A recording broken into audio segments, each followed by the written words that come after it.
Blog Talk Radio.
Welcome. Morris Talk Live 100. I'm your host, Tarhaka Amana El Bay. And tonight, we're going to deal with becoming a state national, secure party in 1099. That's the name of the broadcast. We're going to deal with the following question. What is a state citizen? How can I become a national? What is the step-by-step process? What is the downside of this process? What about my passport? What gives me the right to become a national? What about my right to travel? These are just a few of the topics that we're going to deal with tonight, and we got quite a bit of information to bring to the table tonight. So I'm going to be running through this stuff and try to get as much into these 3 hours as I possibly can. Okay, so we're going to go do the commercials. Y'all hold your hat, and we'll be right back. The greatest move you can make beginning in 2022 is to move out of the public and into the private.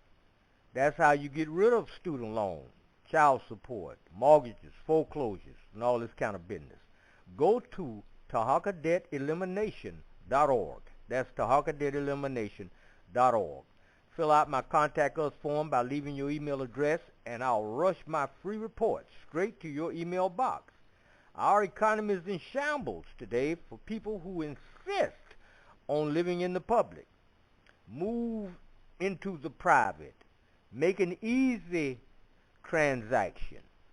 Go to www.TarhakaDebtElimination.org. That's TarhakaDebtElimination.org.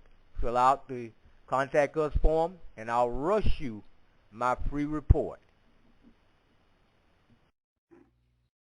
Okay, we back. Now we're going to start up where we left off at last 2 weeks ago before Dr. Williams came in and did his thing. But we're going to start off where we left at with Mary Croft and keep on going so I can cram this information in for y'all. So it's a good idea if you got paper and pencil handy so we can get this stuff down on paper so we can take notes and keep it rolling. So y'all hold your head. Here we go. It doesn't have anything to do with men or women.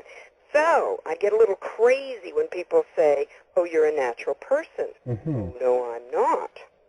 I am not a legal fiction. So a definition would be a real human being, right? That's a good word. Can't say human being either. Yeah, not that either. No. We use man and woman. Man and woman, okay. Well, let's go with that then. But and if you want to really generic that, I just say man. Like I just say, well, man to, if I'm talking to somebody, I say, well, man to man, because we are of mankind. That's right, mankind. Yes, indeed. Okay, point being here, there is a website anyway where you can get Mary's book that we have been talking about, and that the website there is natural-person.ca. And I guess that your the other website that I gave out at the beginning might not be either then. The spiritualeconomicsnow.net, is that not yours either? Yeah, no, that's my blog. That's your blog. Okay. Okay, yeah. Very good. Rather than write another book, which I realized, like the first one would sort of be outdated the minute it hit the internet, I started writing articles. So yes, spiritualeconomicsnow.net is my blog, and what I do is I post articles, and you can just go back and back and back, and there's archives and stuff, and so you can read sort of the latest and greatest of what's going on. And my most recent one, I think, really spells it out pretty well, because I really touch on this OID process and the two forms of accounting, because the public accounting has absolutely nothing to do with private accounting. In other words, private meaning between you and me. The public is completely separate. And in fact, if indeed they intend to charge us, what they're doing is they're obstructing the bankruptcy, and they're in violation of public policy, and that is unlawful. And we can go after them for that. Mary, let's take a short break right here then. And again, the website is spiritualeconomicsnow.net, and I will have that linked up on Red Eyes. But stay with us, Mary, and we'll continue after this break, okay? Okie doke. We'll continue with Mary Croft in our members section. We are going to talk more about birth certificates, and the procedure of registration you go through when you're born, and the fact that a corporation is set up as an artificial person to represent you. We'll talk more about Admiralty law, or law of the sea, and the esoteric connection to the words like bank currency and ship and their legal writing. Talk more about the banksters behind this, their mentality, and where to go to learn more and keep up to speed with Mary's findings. So head on over to redicecreations.com. Click on subscribe, sign up, tune in, and take advantage of our member section. More radio and video material is available for you there. Thanks to producer.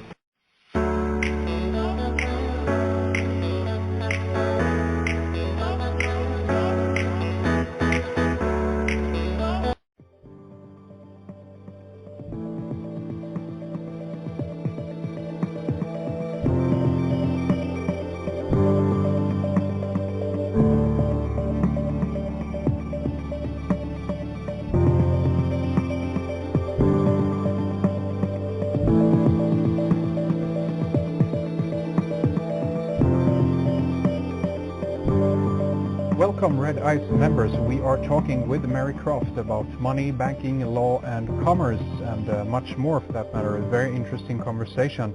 And what I'd like to do right now is to get into a little bit more and just to clarify a few things about what actually happens when you are born, so to speak. We're going to get into this about birth certificates and what actually happens that a corporation, so to speak, is being set up alongside you as a man. So Mary, if you will, in this day and age, before you, in the first segment you were talking about after a certain date, people were, obliged to go and register their child, basically.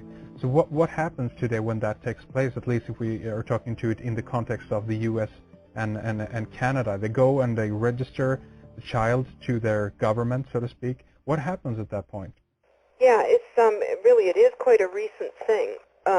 And that is, prior to the 30s, nobody registered births. That was not necessary, and because apparently, I don't know, but apparently it's because it was registered in the family Bible. I mean, you wrote down the child's name and when he was born, and that was sort of done, right? But what happened due to the bankruptcy, they said, we are going to have to capture the future labor and productivity of the people because we no longer have the minerals, the gold, the silver. We have nothing left to pay the International Monetary Fund, the World Bank, the interest on the loan that they lent us. Well, of course, the foolishness was that they ever got entangled with the World Bank in the first place, but which is unfortunate because we were tricked into it.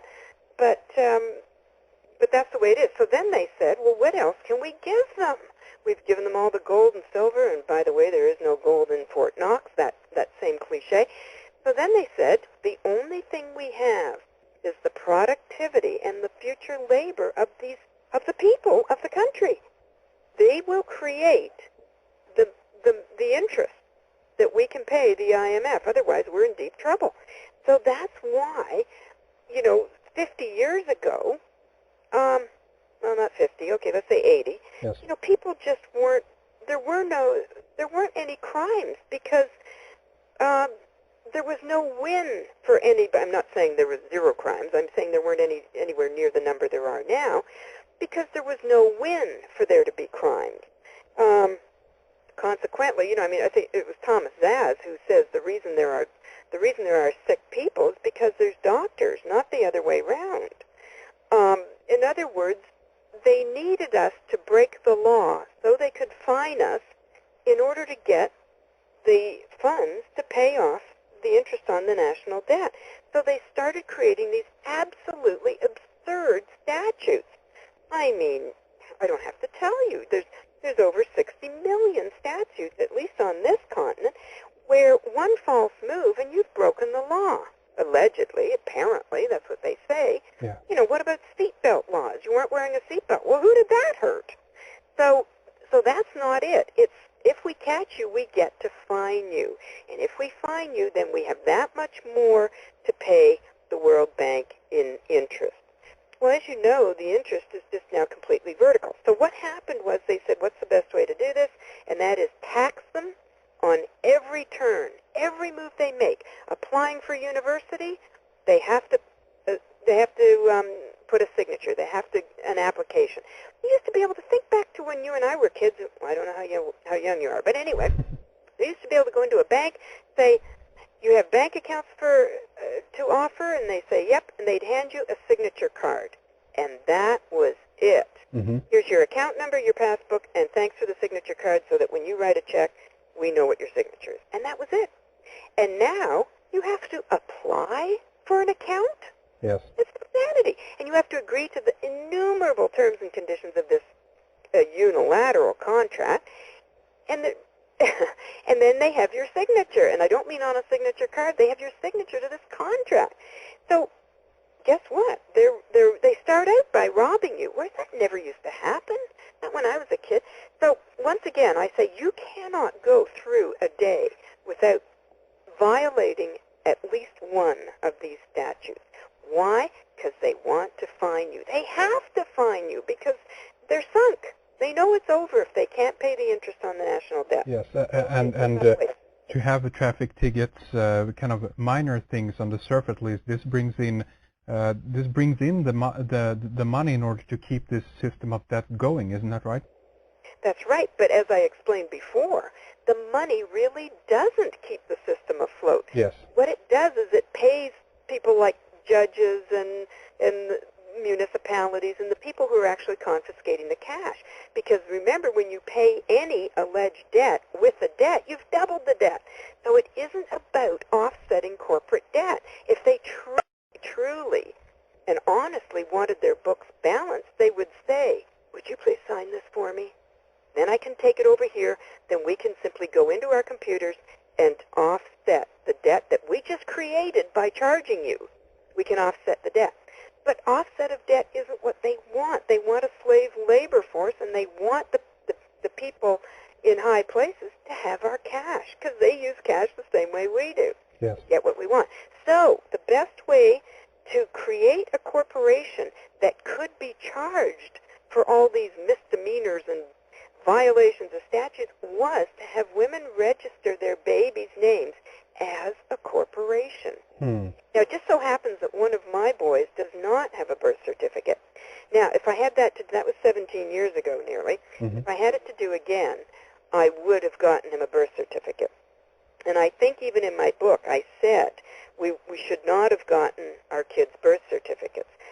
But yes, we should, because we want them to have this unlimited credit. See, we saw it as, with a birth certificate, they're charging us. That's not really true. They're charging the name, and they're holding us as surety, in other words, the guy who has to pay the debt.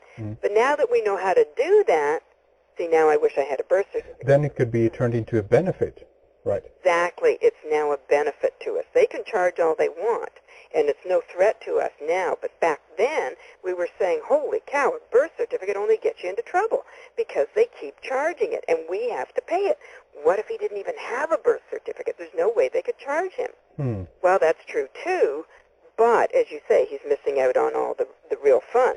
I guess it also depends on what you want to do, so to speak. If you want to kind of disconnect from the system altogether, then that would be a good option. But in this case, in case your child or yourself want to maintain within the structure that is there, the governmental society structure or system, then it's a potentially good way to still operate within that in order to benefit from what it can offer us, right? Precisely, and that's it. We do have an option. We can go sit under a tree in nature and drink the creek water and operate like that, or we can continue the way we've always lived. But yes, we need that almost like a credit card birth certificate in order to operate in commerce. And probably most of us are not willing to give up our lifestyle. Some of us are, of course. I do know people that we're headed for the hills. Yes. We're done, right? Yes. And they do. They check out of the system. But it might be a little bit difficult for them to leave the country if they choose. And, you know, even though the United Nations has their Declaration of Human Rights says any man is free to leave the country and return to his own country. So not really, but it would take a little bit of time, essentially saying, okay, you want me to play the game, drop the documents. This is your problem, not mine. Right. So it's possible, but let's face it, most of us want to, shall we say, be free within the system that's actually restricted us. But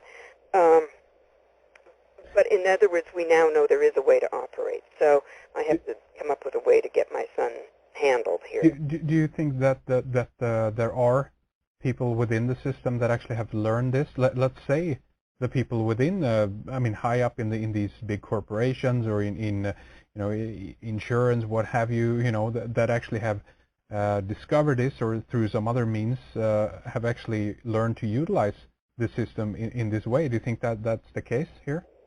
Absolutely, no question. They have what's called treasury cards. But keep in mind, this is the very top of the pyramid. And I will say this, a friend of mine was having some kind of meeting.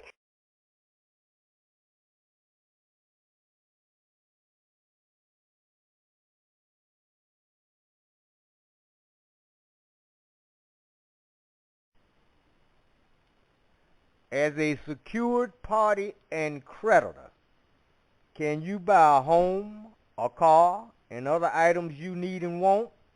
The answer is yes, and there are documents you use to do just that. Catch my radio podcast at Blog Talk Radio. Go to tarhakadebtelimination.org.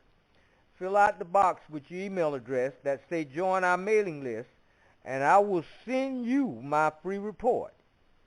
You got credit problems? Contact me at tarhakadebtelimination.org. Let's stay in honor and get into the private.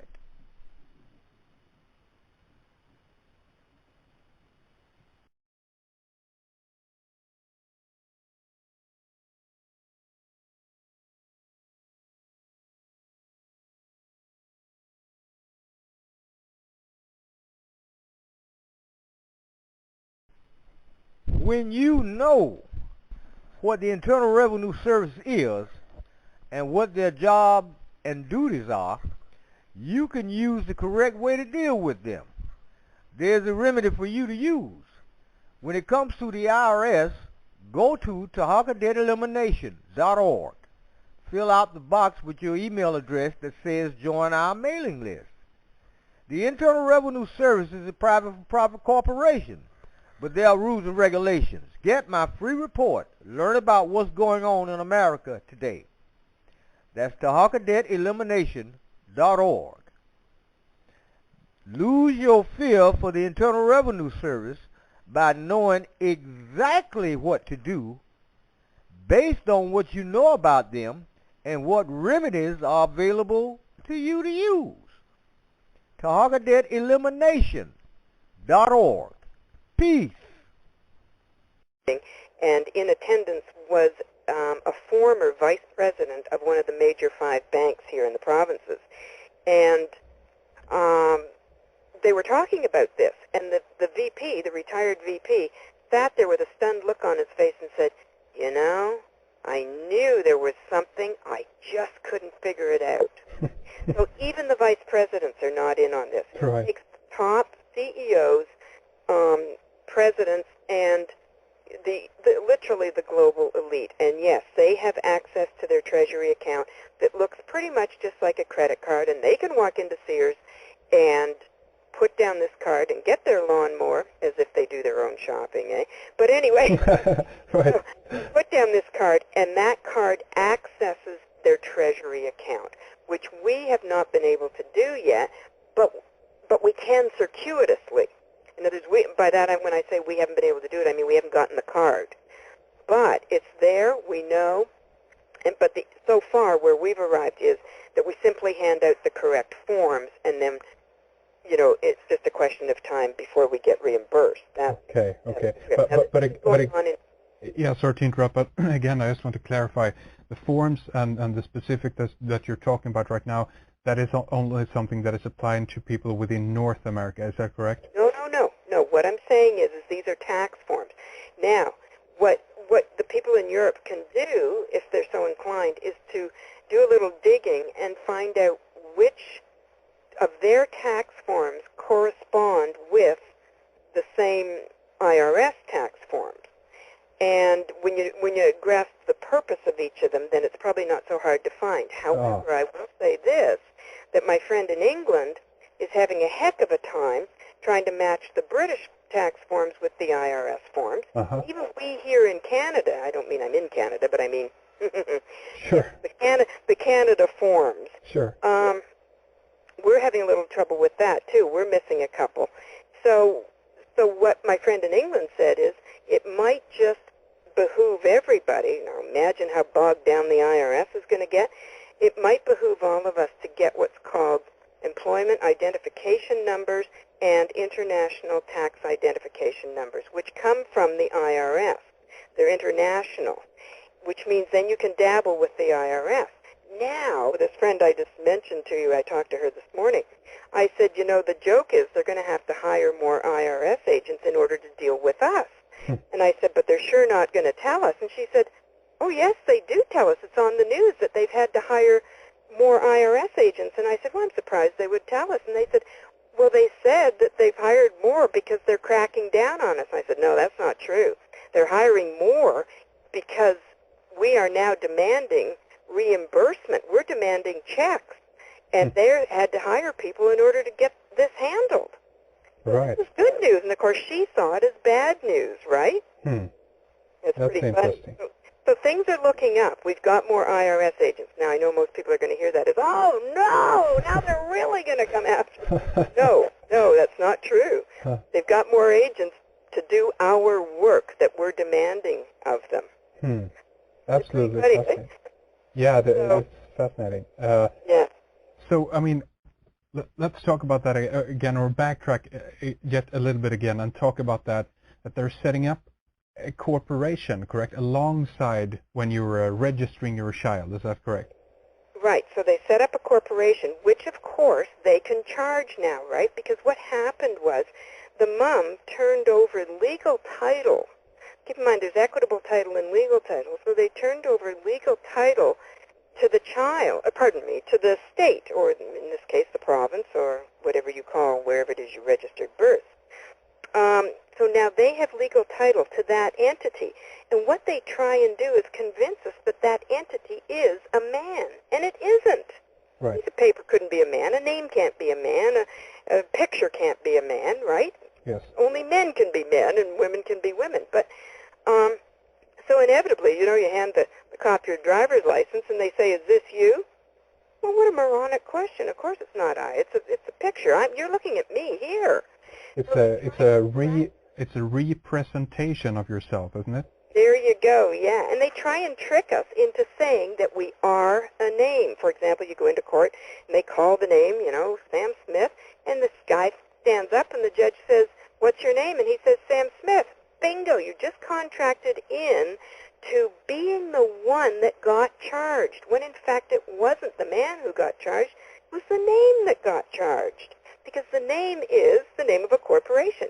Now, if Sam Smith is smart, he'll simply say, "I'm here about that matter." "Well, who are you?" "Well, I'm the authorized representative of the name of the corporation you just called."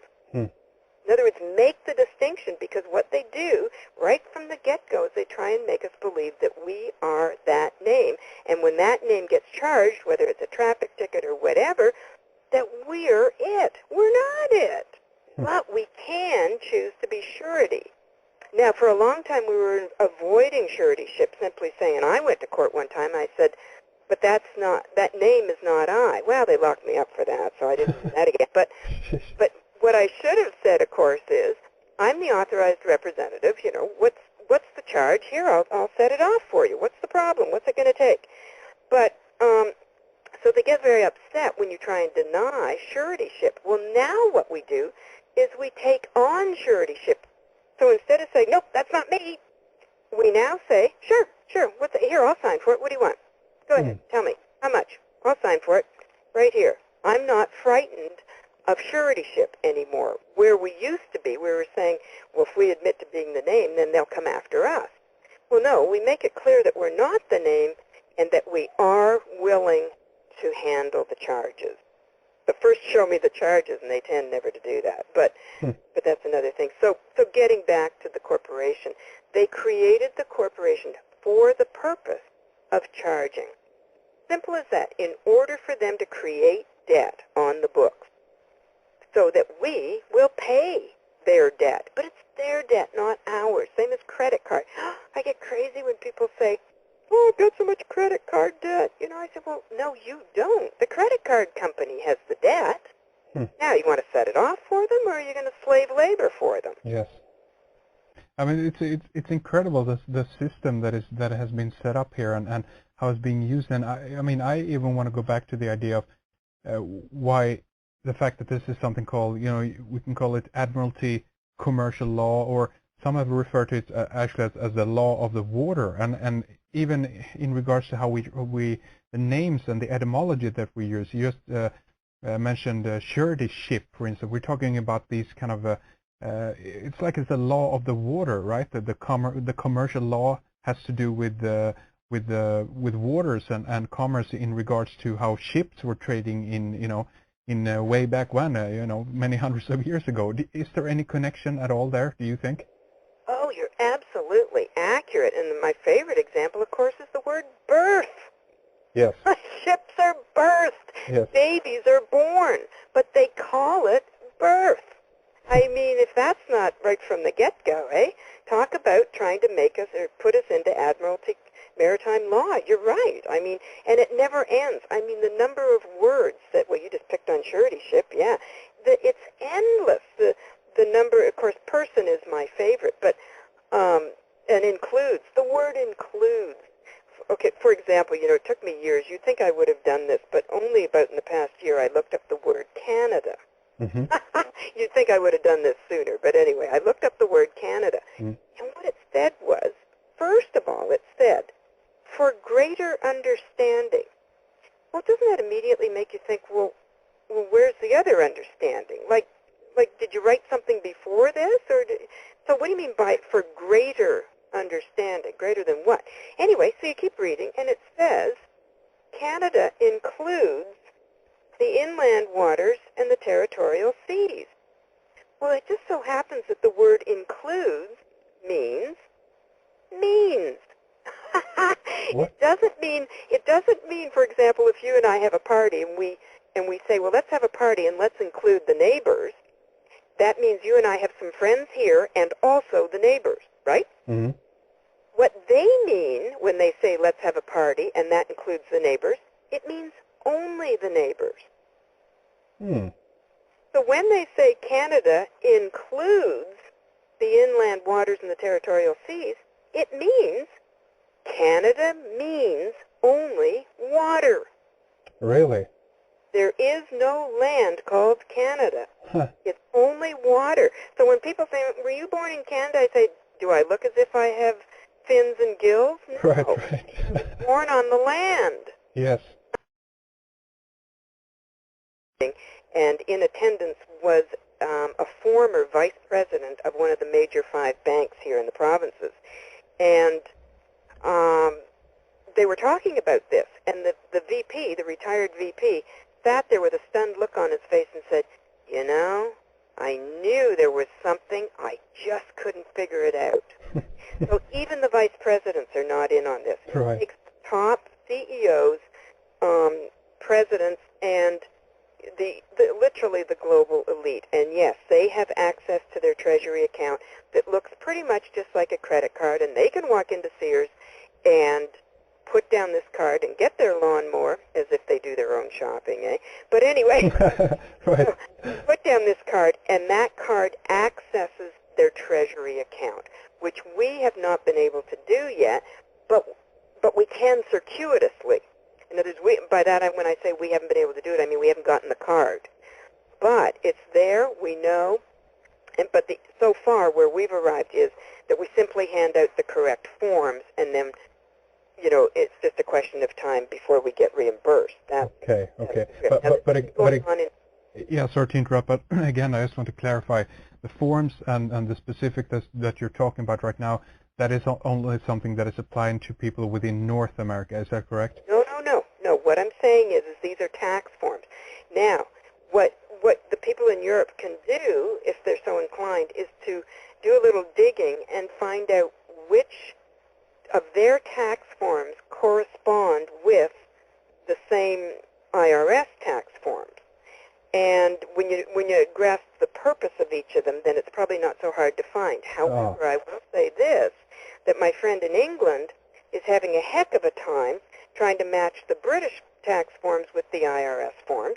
Even we here in Canada, I don't mean I'm in Canada, but I mean sure. the Canada forms. Sure. We're having a little trouble with that too. We're missing a couple. So what my friend in England said is it might just behoove everybody. Now imagine how bogged down the IRS is going to get. It might behoove all of us to get what's called employment identification numbers and international tax identification numbers, which come from the IRS. They're international, which means then you can dabble with the IRS. Now, this friend I just mentioned to you, I talked to her this morning, I said, you know, the joke is they're going to have to hire more IRS agents in order to deal with us. And I said, but they're sure not going to tell us. And she said, oh, yes, they do tell us. It's on the news that they've had to hire more IRS agents. And I said, well, I'm surprised they would tell us. And they said, well, they said that they've hired more because they're cracking down on us. And I said, no, that's not true. They're hiring more because we are now demanding reimbursement. We're demanding checks. And they had to hire people in order to get this handled. Right. This is good news. And, of course, she saw it as bad news, right? It's That's pretty interesting. funny. So things are looking up. We've got more IRS agents. Now, I know most people are going to hear that as, oh, no, now they're really going to come after us. No, that's not true. They've got more agents to do our work that we're demanding of them. Absolutely fascinating. Yeah, it's fascinating. Yeah. So, I mean, let's talk about that again, or backtrack yet a little bit again and talk about that they're setting up a corporation, correct, alongside when you're registering your child. Is that correct? Right. So they set up a corporation, which, of course, they can charge now, right? Because what happened was the mom turned over legal title. Keep in mind, there's equitable title and legal title. So they turned over legal title to the child, to the state, or in this case, the province, or whatever you call wherever it is you registered birth. So now they have legal title to that entity. And what they try and do is convince us that that entity is a man. And it isn't. Right. A piece of paper couldn't be a man. A name can't be a man. A picture can't be a man, right? Yes. Only men can be men and women can be women. But so inevitably, you hand the cop your driver's license and they say, "Is this you?" Well, what a moronic question. Of course it's not I. It's a picture. You're looking at me here. It's a representation of yourself, isn't it? There you go, yeah. And they try and trick us into saying that we are a name. For example, you go into court and they call the name, Sam Smith, and this guy stands up and the judge says, "What's your name?" And he says, "Sam Smith." Bingo, you just contracted in to being the one that got charged, when in fact it wasn't the man who got charged, it was the name that got charged, because the name is the name of a corporation. Now, if Sam Smith is smart, he'll simply say, "I'm here about that matter." "Well, who are you?" "Well, I'm the authorized representative of the name of the corporation you just called." In other words, make the distinction, because what they do right from the get-go is they try and make us believe that we are that name. And when that name gets charged, whether it's a traffic ticket or whatever, that we're it. We're not it. But we can choose to be surety. Now, for a long time, we were avoiding suretyship, simply saying, I went to court one time, I said, "But that name is not I." Well, they locked me up for that, so I didn't do that again. But what I should have said, of course, is, "I'm the authorized representative. What's the charge? Here, I'll set it off for you. What's the problem? What's it going to take?" But so they get very upset when you try and deny suretyship. Well, now what we do. And Mary, where do you go to check up? Do you use like a law dictionary? What do you use to check this up? I'm trying to think, where did I look that up? I think I looked up the word Canada in the Interpretations Act, I think. Mm-hmm.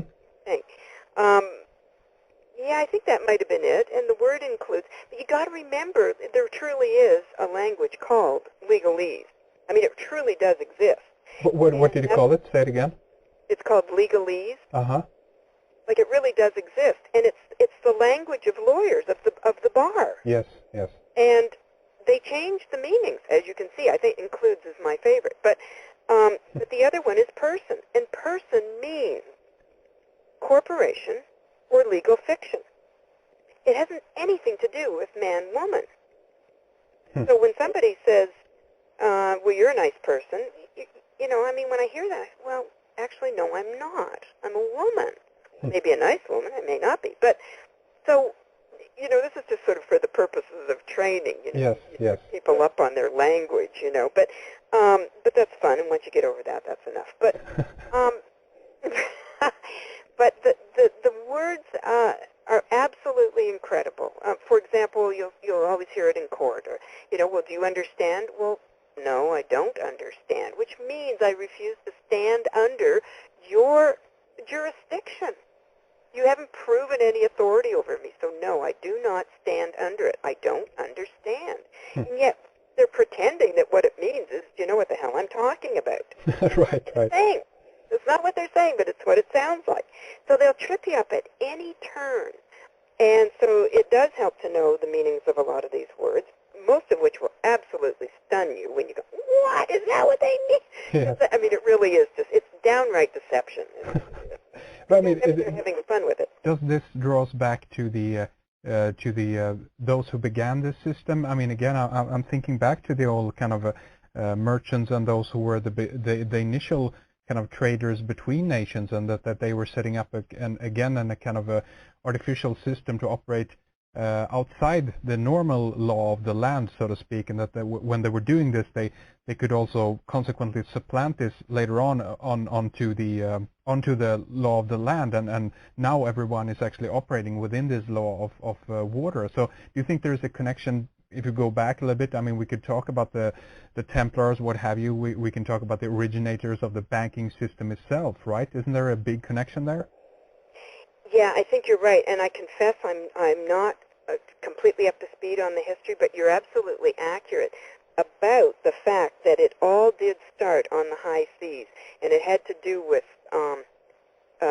ports and the seas and piracy, and in other words, England allowed certain pirates to steal certain the goods from certain ships, just not English ships.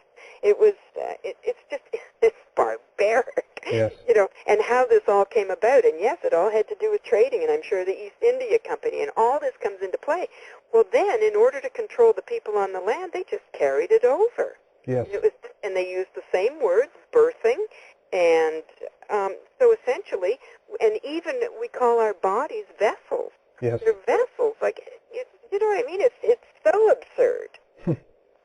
And it's like we're talking about this idea that, I mean, just look at the word bank, for instance, right? That this is I think Jordan Maxwell and another guy called Jason Whitney did a lecture about this a while back. Where I listened to this, very interesting, and they were talking even about the fact that there's even in regards to currency or the currency or the flow of money has to do with water, and even the fact that you're being charged, that this has to do with electricity and things of this nature. Have you heard about that? Oh, yes. It's very accurate, and charge and closing the circuit, and that's why we say we close the accounts. And, as you say, the bank of the river, it's all about water. And then, of course, I guess you could say, well, we're 80% water or 75% water. So maybe it applies to us in some surreptitious manner. In some esoteric way, they've found a way to kind of supplant this, and I mean, in a way, it's as you say, it's logical in that sense then, but again, it's not applicable to what we actually are want out from the system, because again, this is a system that has been subsequently or afterwards, I feel like, been supplanted above the natural or the real system that was there to begin with, Yeah. I mean, and this is why when we write a lot of documents these days, we're very careful to say that, we are a man, or in my case, a woman, born on the land. In other words, you don't get jurisdiction or authority over me because I wasn't birthed, and I wasn't birthed on water. I'm of the land, over which you have no authority unless I grant you it. So, yeah. Yes. And, before, Mary, you were talking about national debt, that's a big, originator, so to speak, why we've kind of gotten in this mess that we're in right now. That implies to me, at least, that that's this big international kind of organizations that are behind the creation of this. We could, for instance, then talk about the IMF, the International Monetary Fund. Do you think that they are, a big crook, so to speak, in this matter, and one of the originators on why we're living in the system we are living in right now? Yeah, I wonder if you happen to see Aaron Russo's flick called From Freedom to Fascism. Yes, I saw it a while back, yes. Yeah, it's awfully negative, but he did mention one thing that I think is worth noting, and that is that he had a conversation with one of the Rothschilds. Wasn't it the Rothschilds? With, I think it was Nicholas Rothschild or something like that, one of his sons, David's sons, I think. Yeah, I think he's the baby, but I don't know. Anyway, and he essentially said, here's what's going to happen, and it was just crazy, and I think Rousseau kind of said, like, why are you doing that? And I don't recall a specific answer, but to me what came over was, well, because we can.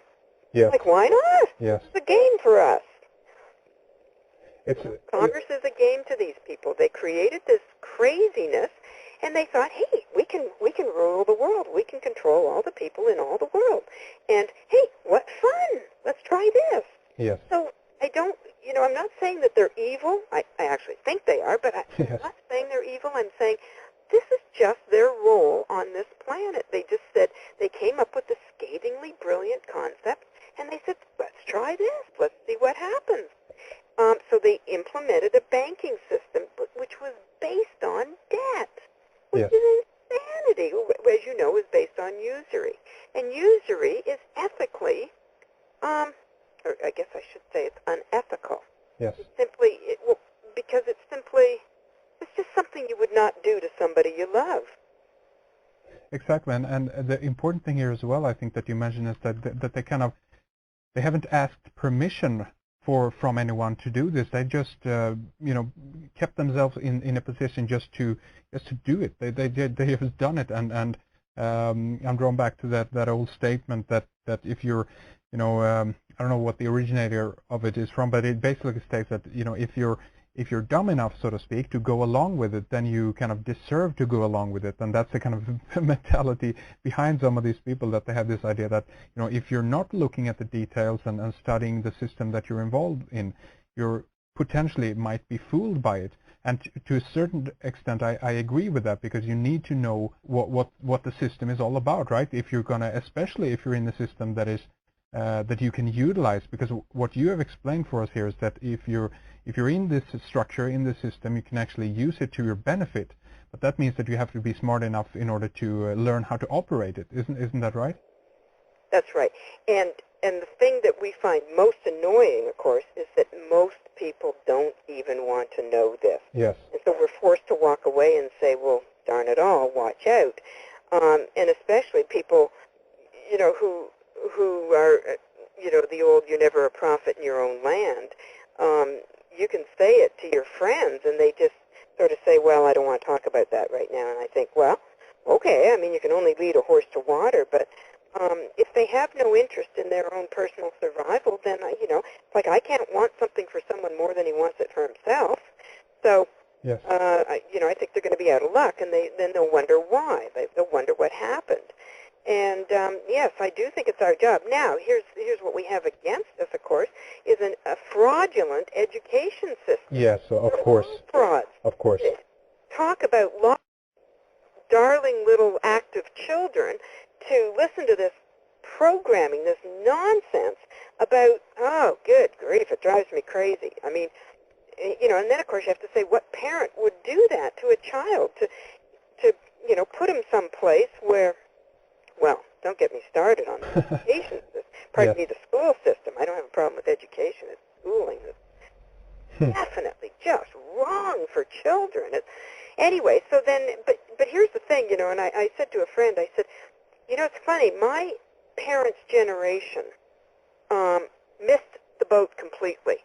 Their parents saw the shift. Like my grandparents must have seen the shift. They must have witnessed that there was something really wrong. For example, I had one of my grandfathers used to write an article in the Toronto paper way back in the 30s, and one of his bylines, he used to have a column, and one of his bylines was, "We are being governed and taxed to death." Well, when I saw that, I jumped out of my chair. I said, good God, it's in my DNA. Now, whether that's true or not, I don't know. But the point was, he knew there was something wrong. And so did I, unbeknownst. But you see, my father, or my parents' generation, they missed the whole thing. They didn't witness it going from real to unreal. And their parents didn't know enough to say, this is the way it used to be and look how bad it is now. So they kind of missed the whole thing, and they didn't live long enough to hear me say to them, look, you were the generation that was completely unconscious. At least my grandfather knew there was something wrong. But I'm not saying that my parents didn't have a glimpse of it. I'm just saying they were powerless. They were raised in the bad system, and they weren't powerful enough to do something about it. So my grandparents' generation knew there was something wrong, and here we are 2 generations later doing something about it, because we've gotten the message that we're it, and if we don't do something about it, we're all sunk. Yes. Hasn't it maybe something to do as well?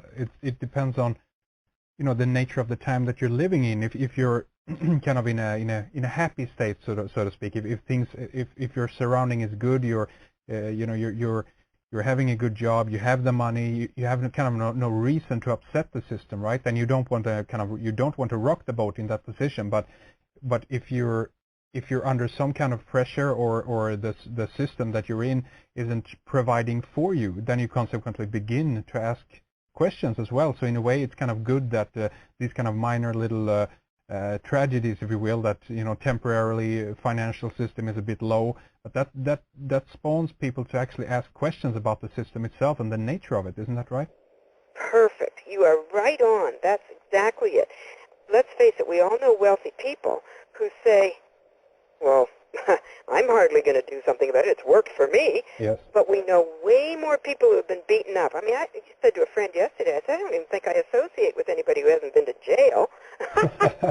Really? Do you know what I mean? There's just so many people who have gotten into some trouble, some form of trouble, from the alleged authorities. They're not authorities, but because it's spreading, they're so desperate, they're picking on people that, 50 years ago, if you heard they were in trouble with the law, my God, this was unheard of. But now it's everybody. I mean, everybody knows somebody that's in trouble. So you're right. We could look at this as a blessing in disguise, because that's what builds the fire under us, right, and makes us move. Yeah. Because how many of us would have continued to sit back? In fact, I get letters and emails all the time from people who say, I was just going along like everything was, I guess it's good enough. And then suddenly, bam, I got hit with this. Well, now I'm taking a look at it. Well, this is actually good. I mean, I'm sorry that people are losing their houses and worse, Of course. being locked up. But at least it's forcing people to say, okay, we got it. There's something wrong here. We need to fix this. We need to take a look at it. Now, I will say this. Unfortunately, for the past dozen years or so, which is as long as I've been doing this, we've been fighting them. We've been saying, you can't do this to us. And, of course, that's absolutely the wrong way to tackle anything, never mind this. So, fortunately, somebody got it into his brain to say, maybe this is supposed to work for us. Maybe this has been designed to work for us. Let's take a look at that and see where that might be. Well, sure enough, he came up with, it's written in their laws. They're supposed to be working for us. We just got these rogue agents in there temporarily who shouldn't be there. They're just, selfish, arrogant bastards. Oh, pardon me. That's fine. You can say it.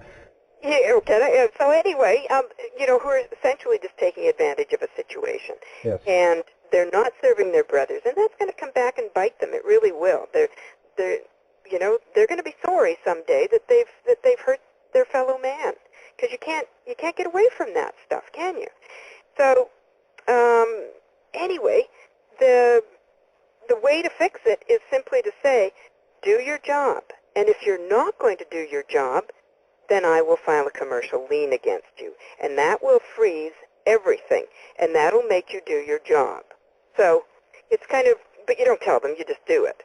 Sure. Now, it's a bit of a process, filing this commercial lien. It's not that hard, but it's, you kind of have to sort of know what you're doing, and most people don't. How about lawyers? Is there any kind of people in regards to how this operates that you actually can go to and ask for this, or is that a bad idea to go to a lawyer or something like that? Well, number one, lawyers don't know what we're doing. Okay, for those right. who have made the effort to find out.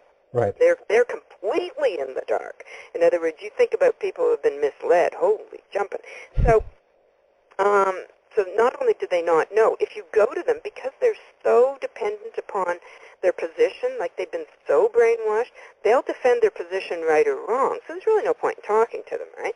So the other thing is, so if you hire an attorney to represent you, well, now you've just given away your sovereignty, right? Because you're not declaring that you're a man on the land and you can manage your own affairs. Yes. You're actually crying to somebody saying, will you help me? Well, that doesn't get you anywhere, does it? So, yes.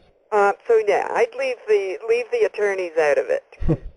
They don't know. They're not going to help you. Yes. Unless you got one who's got an open mind, but I've never met one. But anyway. So, let's see here, for people that are then interested to kind of in really following up this, and let's say that the listeners are in the U.S. or in Canada, Australia, or even somewhere in Europe, in Scandinavia. What would you recommend the first thing to do? I guess go through your book, of course, and read that thoroughly. But then at that point, is there a website somewhere you can go in order to find out more about the exact names of the documents, etc., to get things going, to get started on this? I wish there were a very straightforward place to go. There's a whole lot on the internet about this, but it's confusing and complicated and convoluted because you know, I read a lot of stuff, and I think, well, he could have put that into one page, and I don't want to read 50. Yes. And there's audios, and there's all kinds of stuff. And the only thing, what I'm intending to do is, as I grasp better and better what's really going on, I intend to put my grasp of it on my blog. And even at that, if I come up with something that I think is particularly brilliant on my blog, I will, by that I mean if I find something that's brilliant, on my blog I will direct people to it. But I have this feeling that my job, because people write these documents and read them, and first of all, they're too long, and second, they're badly written. And that annoys me because I think, well, now I don't know who you're talking about. Who's they? So it sort of bothers me. So as I come to an understanding about what this is really all about, I write an article about it and I post it. And not only does that help me understand what I'm doing, but I think it makes it easier for other people. Now, I'm not saying that I've written the best stuff out there. I'm just saying I think I'm good at making it succinct and well written, presuming that I grasp the concept accurately. But I wouldn't write anything unless I did. So if it's not there, it's because I don't get it. But right. I'm catching on like way, way, way better and faster because I'm sort of doing some of the research here. Yes. And even if that happens to be studying other people's stuff. But I just have to say stuff because it's in funny places, it's convoluted, it's really long, it's hard to grasp, and it's kind of annoying. So I wish I could direct everybody someplace, like go read this. Yes. But I can't. I can say, listen to Winston Shrout on Monday evening, but you see, now that's really late for you. Because Monday evening it's something like 7 o'clock my time, I think. So that's, the middle of the night to you. So, yes. But he's on truthradio.com. If you feel, I beg your pardon, I think he archives, or pardon me, the fellow who's on there archives it. Okay. But what I've also found, though, is he's hard to hear on that, but that could just be my particular situation. But there's a lot of people talking about, the best thing might be just to Google 1099 OID, and as long as you're clear, though, that you're not going to just a typical accounting website. I did that myself once, and I got onto a page where somebody's trying to tell somebody how to file taxes, and it had nothing to do with what we were talking about. Right. So it really just will take keep looking. Yes. And as I say, though, and this is not to promote my blog. I don't gain anything from my blog. There's no advertising or anything. Well, if it's good information on there, then people need to go there and find out, and we want to have that as a resource as well. So go ahead and get it out there, Yeah, that's it. And so I will say that when I post something on my blog, it's because I've grasped the next concept and I'm pretty clear on what we're up to. And I keep it reasonably short. Like that most recent one was 5 pages. So do you have any plans to kind of compile the information in some form, either in a book form or a short video or some kind of presentation? Any plans to that at all?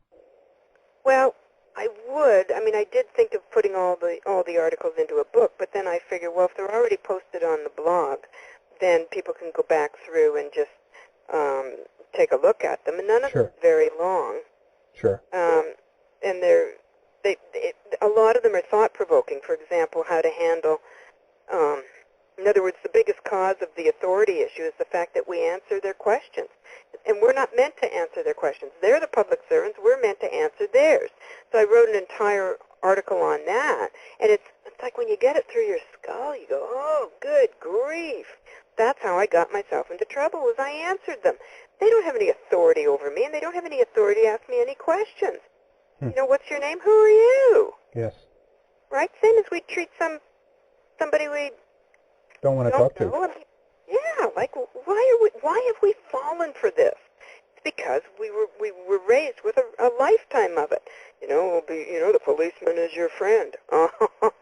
Right. Yeah, maybe 75 years ago, maybe.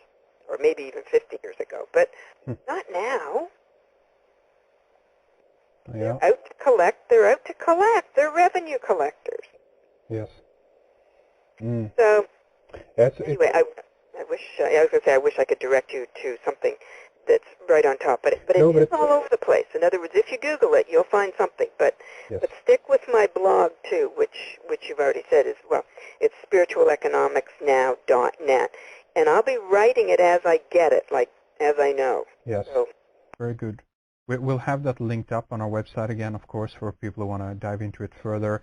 And keep an eye on there, of course, as you do updates and so forth. But I think this is a good place to begin to round things up here for this time. But, Mary, we'd love to have you back here further on if you have time for us and talk more about this and see what new comes up. And at that point, you might have, compile something more or have a more kind of, in presentation form to have some kind of a, crash course in this, because it's a big subject. It's kind of daunting to get into it just, from zero. At first, you don't understand anything of the official, system to begin with, but then you're trying to break it down and say that it's another way. It's a process of unlearning in a way, actually. So, but we'll definitely keep track on that. And again, I want to thank you very much for coming on the program. Is there anything else you'd like to kind of leave us with before we end here in this segment? No, I can't think of anything other than to say that yes, I grasp that it's like a head full to say, whoa, what? I got that. And there's sections of understanding certain areas. But the truth is, it's a whole lot simpler now than it used to be. We were all over the map on this stuff, and now we've really, really snugged it up. And so anybody who's starting out learning this stuff now is actually going to have a much easier time of it than we ever did. In other words, it's gotten easier because we're now in the right direction and we're seeing it. We're witnessing results, so we're saying, aha, finally. And that's why, by the way, I would not go on any other radio show over the past, I'd say about a year or so, because I thought, I just don't have anything great to say. But when you contacted me, I said, okay, now we can get this out because we've made leaps and bounds on the information. So The other thing is I thank you because this allows me to essentially educate those who might not otherwise hear it. I'm over here across the pond, and so I'm grateful that you caught this and want to tell your listeners about what's really going on. I appreciate that. Yes, very good. Thank you again very much for coming on, and keep us posted, and of course keep up the good work, and we'll see how things progress along the line, okay? Okay.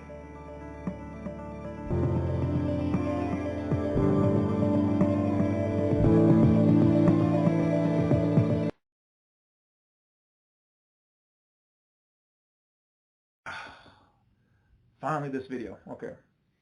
So, the terminology breakdown.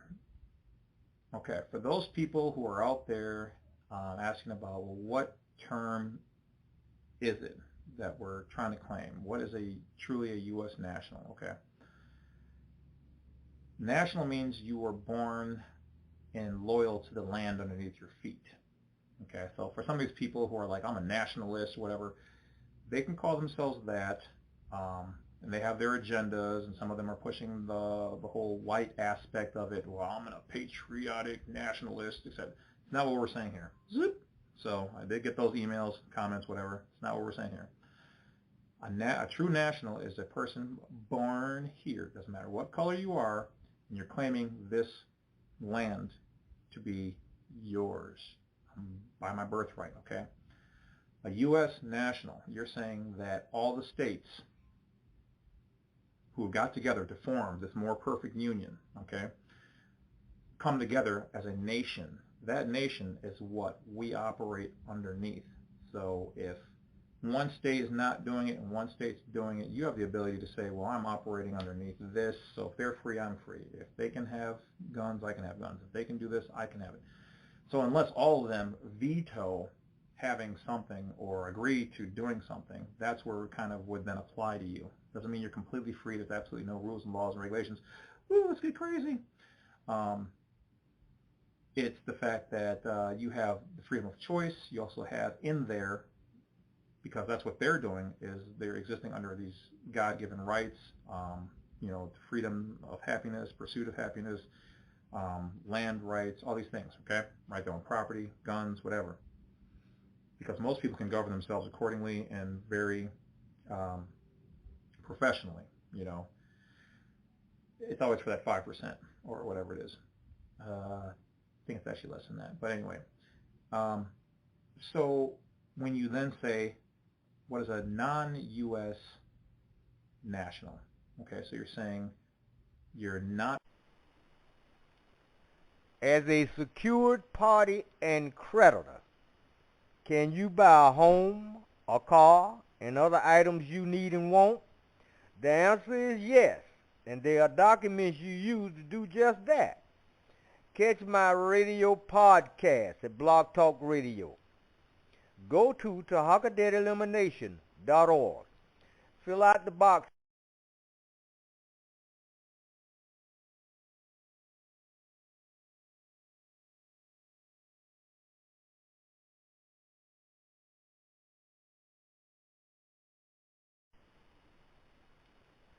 As a secured party and creditor, can you buy a home, a car, and other items you need and want? The answer is yes, and there are documents you use to do just that.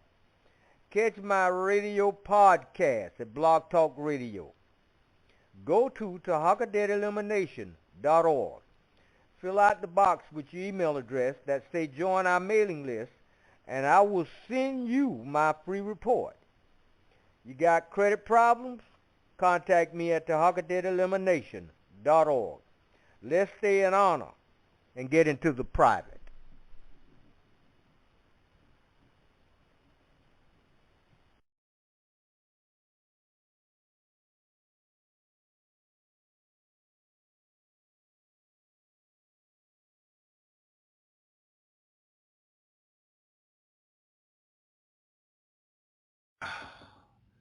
Finally, this video. Okay. So, the terminology breakdown. Okay, for those people who are out there asking about, well, what term is it that we're trying to claim? What is truly a U.S. national? Okay. National means you were born and loyal to the land underneath your feet. Okay, so for some of these people who are like, I'm a nationalist, whatever, they can call themselves that. And they have their agendas, and some of them are pushing the whole white aspect of it. Well, I'm a patriotic nationalist, except it's not what we're saying here. Zoop. So I did get those emails, comments, whatever. It's not what we're saying here. A true national is a person born here. Doesn't matter what color you are, and you're claiming this land to be yours by my birthright, okay? A U.S. national, you're saying that all the states who got together to form this more perfect union, okay, come together as a nation. That nation is what we operate underneath. So if one state is not doing it and one state's doing it, you have the ability to say, well, I'm operating underneath this, so if they're free, I'm free. If they can have guns, I can have guns. If they can do this, I can have it. So unless all of them veto having something or agree to doing something, that's where it kind of would then apply to you. Doesn't mean you're completely free. There's absolutely no rules and laws and regulations. Ooh, let's get crazy. It's the fact that you have the freedom of choice. You also have in there, because that's what they're doing, is they're existing under these God-given rights, freedom of happiness, pursuit of happiness, land rights, all these things, okay? Right, their own property, guns, whatever. Because most people can govern themselves accordingly and very professionally, It's always for that 5% or whatever it is. I think it's actually less than that. But anyway, so when you then say, what is a non-U.S. national? Okay, so you're saying you're not from the U.S., okay, but you're a national. So what, and this is in their words, okay, so that's what I go by. I have to go by their words, break it down, and give it to you guys in this kind of way, because we can call ourselves state citizens and nationals all we want, but what does it matter if we don't know what they're doing, because what they're doing, and when you try to apply for your passport card, and how you apply for it is like, I'm just a state citizen, and they're gonna be like, there's no such thing, because they basically elevated state citizen to what it is really is a U.S. national. That's what they call it. You're a national. And a lot of people out there are like, well, I don't like the fact that you use the word U.S. national because that's a corporation. I know these things. Okay, that's why I kind of made the channel. But I use those terms because you need to get familiar with those, but know in our world, on our behalf, what it really is. They're saying state citizen. They're saying American who's sovereign. They're saying a sovereign person who lives in America. Okay, saying you're a national. You're an American national. Okay, we know this is all those words into U.S. national. So a non-U.S. national, typically, by their definition, would be somebody who's born in like Washington, D.C., the Virgin Islands, Guam, at one point in time, Philippines, Guam, stuff like that, okay? Places where they have their territories that they own. So those are non-U.S., but they're nationals to those lands, okay? Whereas in their lands, they would just be called a national. Kind of like here, we call them Brazilian nuts, but in Brazil, they just call them nuts, or these nuts. Anyway, she's a very nice lady who makes nuts, old lady, something like that. I'm sticking with it. All right, so all right, so what else is there? So that's the different definitions between national, U.S. national, and then non-U.S. national. Okay, of course, we all know what U.S. citizen is. That's really the breakdown of what the terminology is and why I use it, is just because I'm utilizing their words, because if you spout down their information or our information and say, hey, I'm a state citizen, whatever else, we know what it is. We provide that information in there just so they can't rebuttal anything, but we have to convert it from their words, our words to their words, so that once they file that information in your passport or any other document or information that you provide, because they know what it is. Their upper channels already know what it is. Some of the low-level functionaries may not know what it is, but that's why you want to address it to somebody of higher importance who will then take that information and go, oh, okay, look that way, and then they put it in there for you, whatever else, because they know what it is. And if they're not educated, then we're going to educate these low-level functionaries for those who have an open mind. Some of them don't, and some of them are just going to be on some bullshit because that's what they do. That's why I'm saying when you get the explanatory statement from me or whatever, this is what helps you to kind of cut through that, because if you just send it in, you don't know who you're going to get. So you want to be specific, like you're talking to somebody who doesn't comprehend things real well, because you don't know who you're going to get. You can get that good guy at the job, or you can get that one guy who don't know, and you're like, how did he get that job? Okay. So that's kind of the breakdown. So what is a U.S. national? It's a person who belongs to all of the, or by legal definition, the several states of the nation. Okay. So that in itself is a invisible gang or group or membership. Then you've got U.S. citizens who are in their gang, group, membership. Okay. All living invisible. That's also why on the passport it also says, all this I declare to be true under penalty of perjury, blah, blah, blah, that I'm a U.S. citizen or a non-U.S. national, because you can be here and have these benefits and privileges as that. It's another gang, invisible group thing going on. So where is your citizenship status is what it's all about. And yes, you can exist in multiple ones, all of them to a degree, and when you're in certain situations, whoever you're dealing with is going to say, are you this? Okay, I have jurisdiction over you, and this is how it goes. Here's that ticket. Here's that whatever. That's how it works. But if they don't have jurisdiction over you, they don't have jurisdiction over you. That's just how it works. All right, so that's about it, guys. Bad Wolf's over and out. Drops a lot of knowledges on you. Don't forget to check out all the files for sale down below, the offer.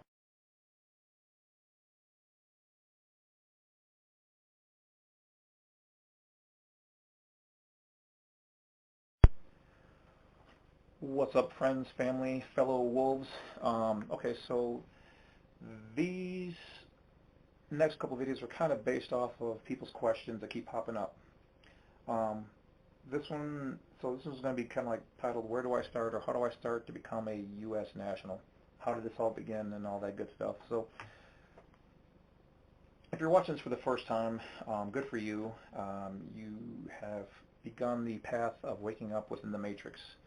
I, your host, your herald of this information, am Morpheus. No, I'm just kidding. Do you think that's air you're breathing now? Where to start? People are like, where do I start? Okay, I always tell them, especially when I do consultations, and all these people can vouch for me, there's really no first perfect place to start any of this process. People are like, should I do my UCC? Should I get my passport? Should I file a revocation? Look, it's going to be different for everybody. It just depends on what you need and where you are in your life. But in the very shortest way I can say this, it starts with you and your brain, your mind, okay? You waking up and saying, I need to research this information. What is this guy talking about? What are these other people talking about? I've never heard this before. There's only, I've got good friends who I've gotten in arguments with, and they don't even know, like some younger and some older, and they're like, what are you talking about? I'm just a U.S. citizen or national. You sound like one of those American sovereign people, and you're crazy, la la la la.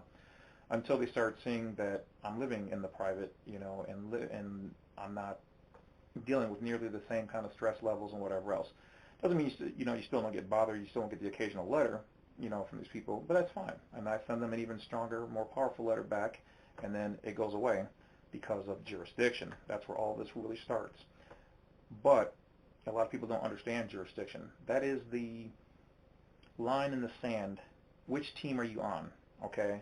Like, a lot of people think that everyone plays for the Packers and the Dallas Cowboys. Like, it's just no one sees color and they're just all walking around together. Well, the problem is you separate those two different teams, and you see that there are U.S. nationals, and then you see that there are nationals, and then you see that there are U.S. citizens. Okay. Everyone's doing the same thing, and then some of them are both. Matter of fact, the majority of people are a little bit from both teams, okay?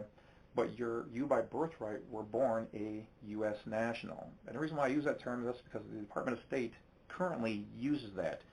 Yes, they change the terms every so often and whatever else. That's to confuse people.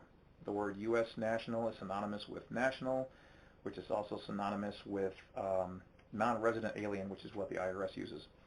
Now, if you don't believe me, look up these terms. That's all you have to do. Especially non-resident alien with the IRS, that means somebody who's foreign to the United States, which is the corporation, the nation, the private nation, which is foreign, is different than the United States of America, the Republic. Okay?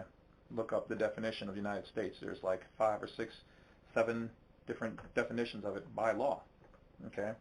So when the trolls out there are like, this, that, and the other, it's clearly because you guys just want to sit around and bother somebody, which, by the way, I delete your messages, so I never see them. Like, if I even starts to sound like it's rubbish, I delete it, okay? So, but by law, every word has a definition to it, an official meaning. Just like you can look up the word driver in Black Law's dictionary, and it's going to tell you that it's for commerce, okay, commercial, for profit. All I'm saying is take one piece and start unraveling it, okay? Because once you see that there are all these, you think you know the meaning of some of these words until you look up their definition, okay? Then all of a sudden it means something. Look up the term jurisdiction, okay? You can't be charged in one jurisdiction and defend in another, okay? So if I'm over here in this jurisdiction and they're trying to say, we want you to come over here because we want to give you a ticket or whatever else, sorry, I'm over in this jurisdiction. The only way that you can bounce back to the other one is if I give them permission, which is what everybody does when you sign tickets and whatever else, or you have to harm somebody who's a U.S. citizen, do damage to their property, or deprive them of their rights. That is it, okay? So I'm not mad at people who don't understand jurisdiction. It is what it is. It's probably not for you. Then stay in your cage while the rest of us who want to roam free will do what we want to do. All right? So you're born a U.S. national. through the birth certificate process, and that it's an application to become a U.S. citizen. Once you understand that, then you can slowly start to unravel all the rest of it. That your all capitalized name is a corporation, it's a trust, it's a dead entity, artificial person. The term person means artificial entity. But where do you start? Okay, so once you get that in your brain, you started. That's the beginning. What do you need to do from there? I personally recommend getting your passport done as a U.S. national, okay? And for those people who don't know, once you have the process done, you can either do it yourself, you can use my methods, you can use other people else's methods out there. But the key to that is having an explanatory statement declaring yourself as a U.S. national, which you already are. You're just letting them know that I want a passport done that way. Also, for people who don't know, they've been hiding that they're getting rid of like the stars in the books. They're getting rid of like the special annotation page. They're not getting rid of it, but they're not marking it down in there. That it's all being digitally encoded into the chip. Okay, the numbers will change and things like that because it's a different status. All right, but the problem is that like people are going through the process and they're like, well, did I get it? Did I not get it? If they don't deny you through your paperwork, okay, and you submit that in there, then it's been accepted, okay, encoded, because by law they have to have that information with the file, okay, for reference. Because in the future, if you go to court and for some dumb reason you happen to go to court, because obviously you haven't, bought my package on the best letter you can send them for normal things, like nothing criminal, okay, but look down below there. It's called like the chief of police cop letter. There's two different types, but you want the one that starts off with the chief. You're going to end up subject to their laws and going through the normal tickets and whatever else. But as a U.S. national, a lot of them are actually foreign. But if you are operating your vehicle, you're driving your vehicle, and you've given them jurisdiction, okay? So what I'm talking about is more so for people who are U.S. nationals. As a U.S. citizen, you can still contest them, obviously by doing the UCC 1-308 within 3 days of receiving your ticket and sending it back to them as soon as possible. But the letter I send after that is what shuts 90% of that down, if not 95% of it, because you're making them prove jurisdiction, and then you're asking them for some very uncomfortable documents that proves that they're a foreign operating entity, and you are informing them that you are a U.S. national. So anyway, I digress. Back to the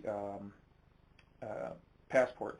So if they've accepted the passport application, that's part of the file, and that's how they have to process you, as long as you fill out the application correctly and you include the explanatory statement.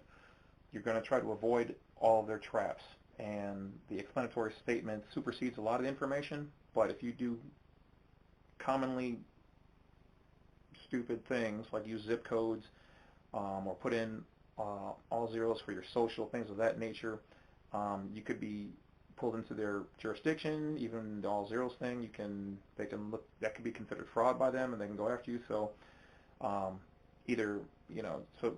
do your research. I've got a number of videos made on that and some of the questions. Go back through all those. Look for other, YouTube people who've also done it as well. If you want, follow the process. And that's where I would start. And the reason why is because then you have a card.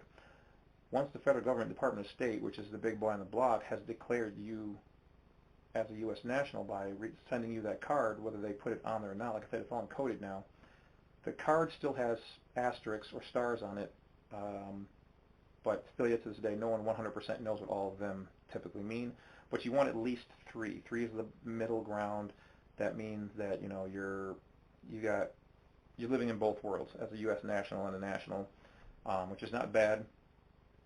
And then obviously, so 3, 4, or 5, are the better ways. But very few people get 5, and soon enough they're going to be removing those even from the card. So, but getting the card means that now you're allowed still to go into all the federal areas. You can prove yourself, your ID. you know, anywhere you need it. Okay, people can travel with it, but before you start just traveling in your personal conveyance or your automobile, make sure that you watch the videos on how to do that properly, how to remove yourself from the jurisdiction. And there's little things like you have to make sure that, you know, your car's paid off, okay? Because if it's not paid off, it's registered to the state, and you're underneath their jurisdiction, all right? So that's a no-no. So from there, it just depends. You can then file a UCC, you can do a revocation. Almost anything else from there up is totally up to you. You can do all of it, you can do none of it. You can exist all the way into private, all the way into public, a little bit of both. One day, I can walk out and be like, I'm 100% in the private. But then all of a sudden I go and open an account for something, and at that point in time, I'm 5%, you know, in the public. You know what I mean? So it's up to you. So that's about it, guys. One last tidbit, though.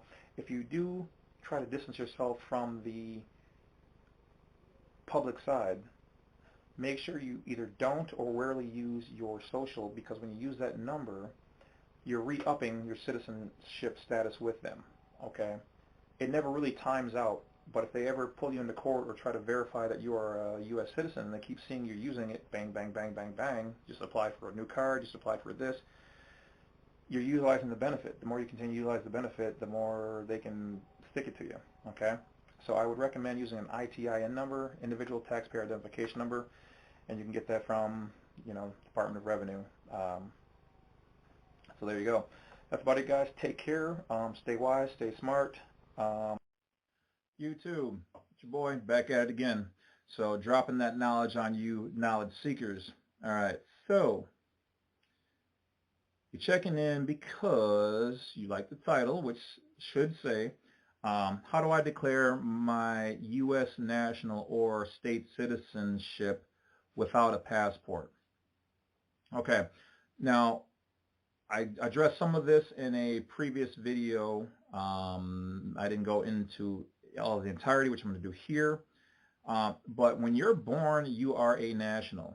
Okay, you don't need the passport to declare that you're a national. You are a state citizen of the state that you were born therein.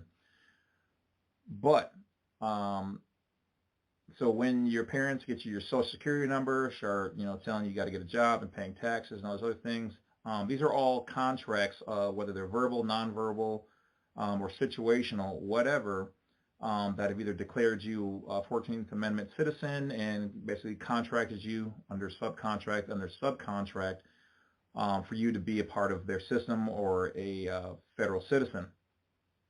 So let's get right down to it. The easiest way to declare yourself that without anything major, the simplest, easiest legal way to do this, and this is not legal advice, just education,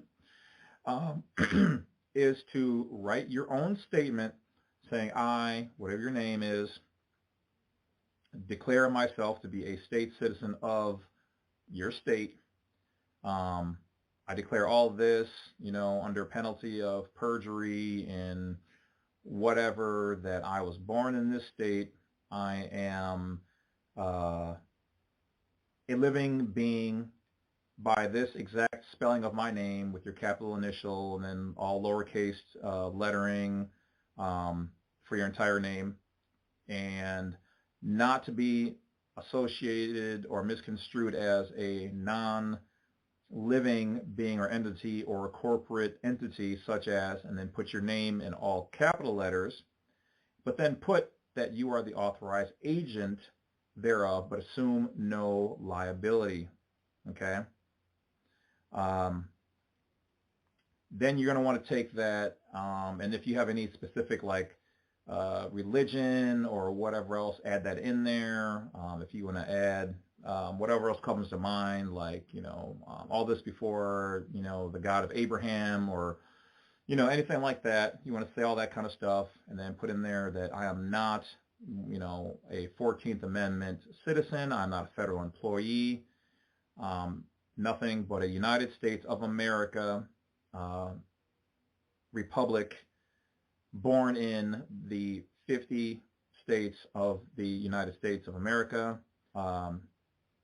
living being or soul, something like that. However you want to phrase it is fine.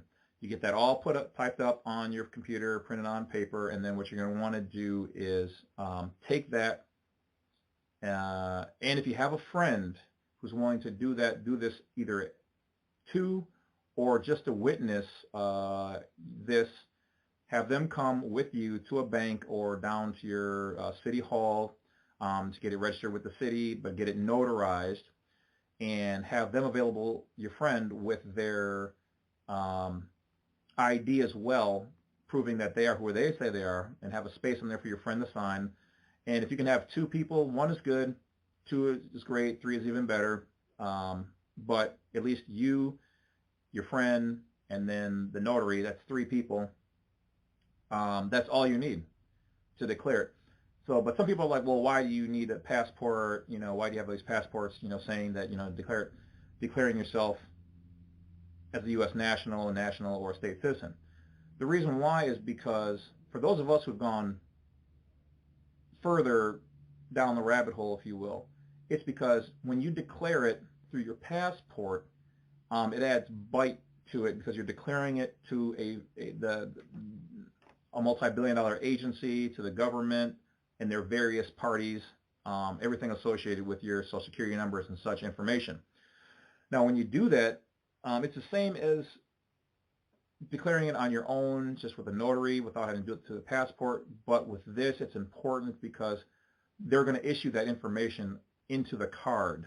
Okay, you can print your own card and do it that way. But if you're going to travel in your personal conveyance, as some of us do, problem comes in at is they're not going to recognize your homemade ID and your rights thereof. They should, but most cops, unfortunately, some of them are good, some of them are, but they don't, some of them don't know these rules and laws outside of their system. The only thing that they can identify with is that passport, okay, or your driver's license or your state ID. Typically, if you have a state ID, they know that you don't have a driver's license, and on the state ID it says not a driver's license, because for some reason you can't have both. What the exact reasoning is, I don't know, but some of your states will allow it, but apparently you can't mix those 2 different systems. So one must be on the living side, one must be on the corporate side, or between the state and federal. You can't have 2 of these conflicting things, at least here in Wisconsin. So you have to check and see what your state is.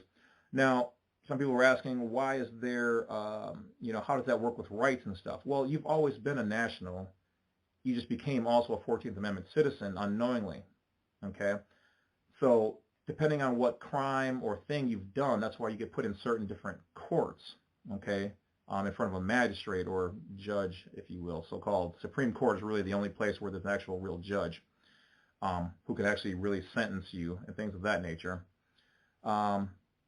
But that's for another video. So it would be kind of like, how does this work?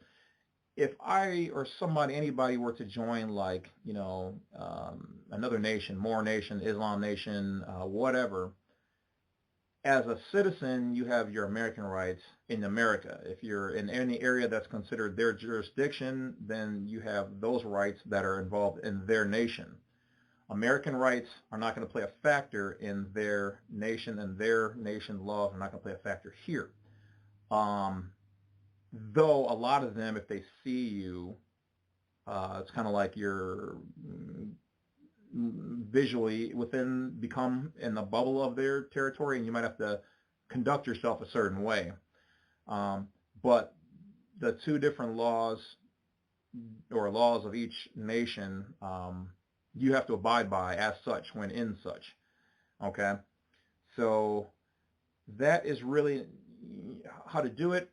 Who can do it? Well, basically, if you can become considered a legal citizen of your city, or your state rather, you probably can become a state citizen.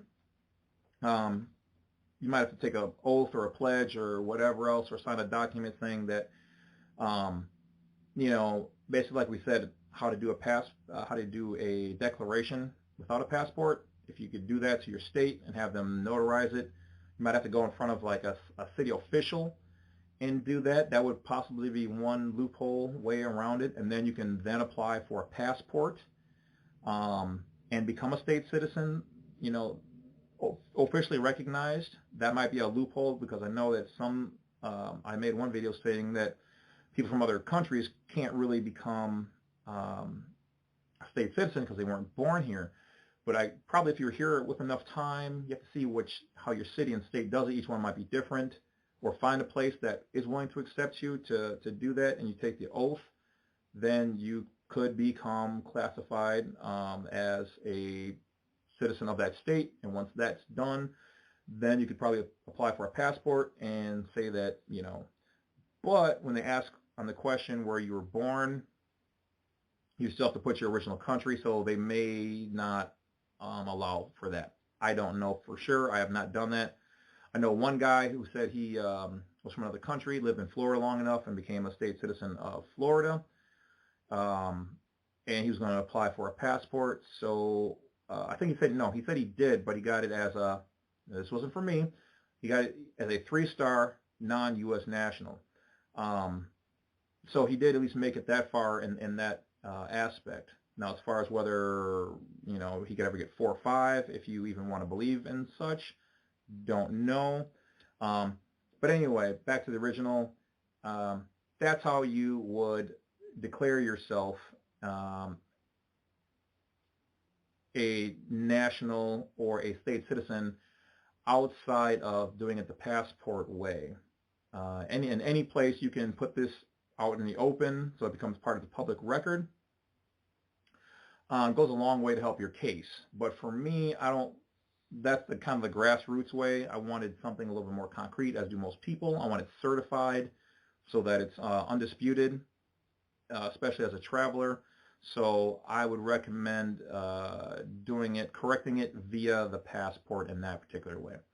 So that's about it, guys. Thanks for checking in. I appreciate each and every one of you. Appreciate the donations. Appreciate the subscriptions. Don't forget to hit that bell, like, subscribe on the way out.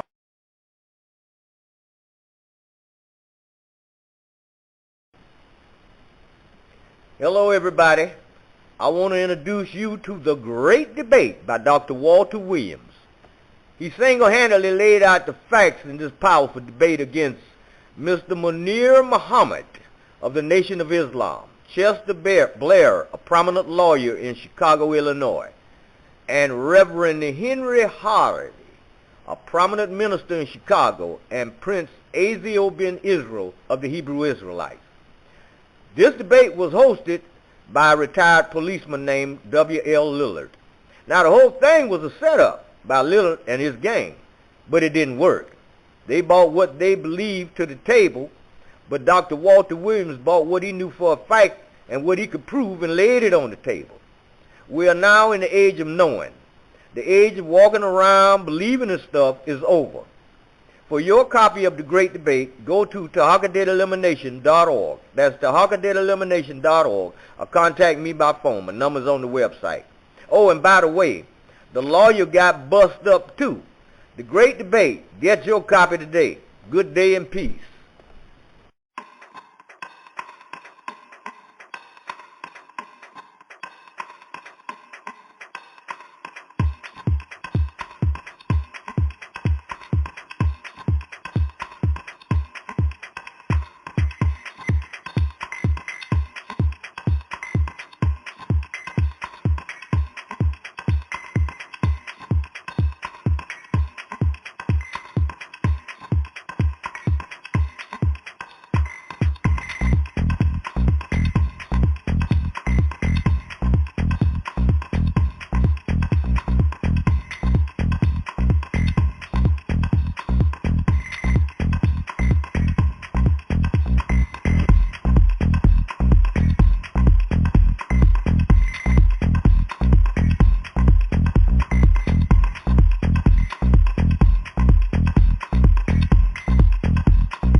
Alright guys, I'm going to be talking a little bit about the process of becoming an American state national.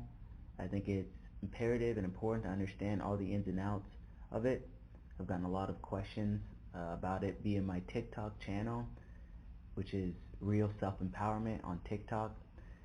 This is obviously my YouTube channel, and it's going to be posted on my YouTube channel. This video is for family, friends, and anyone who is interested in learning about how to be an American and how to stand up for your rights, how to understand the world around us.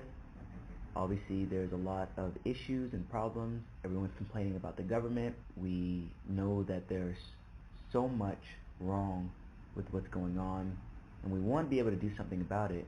And my encouragement to you is to learn this stuff.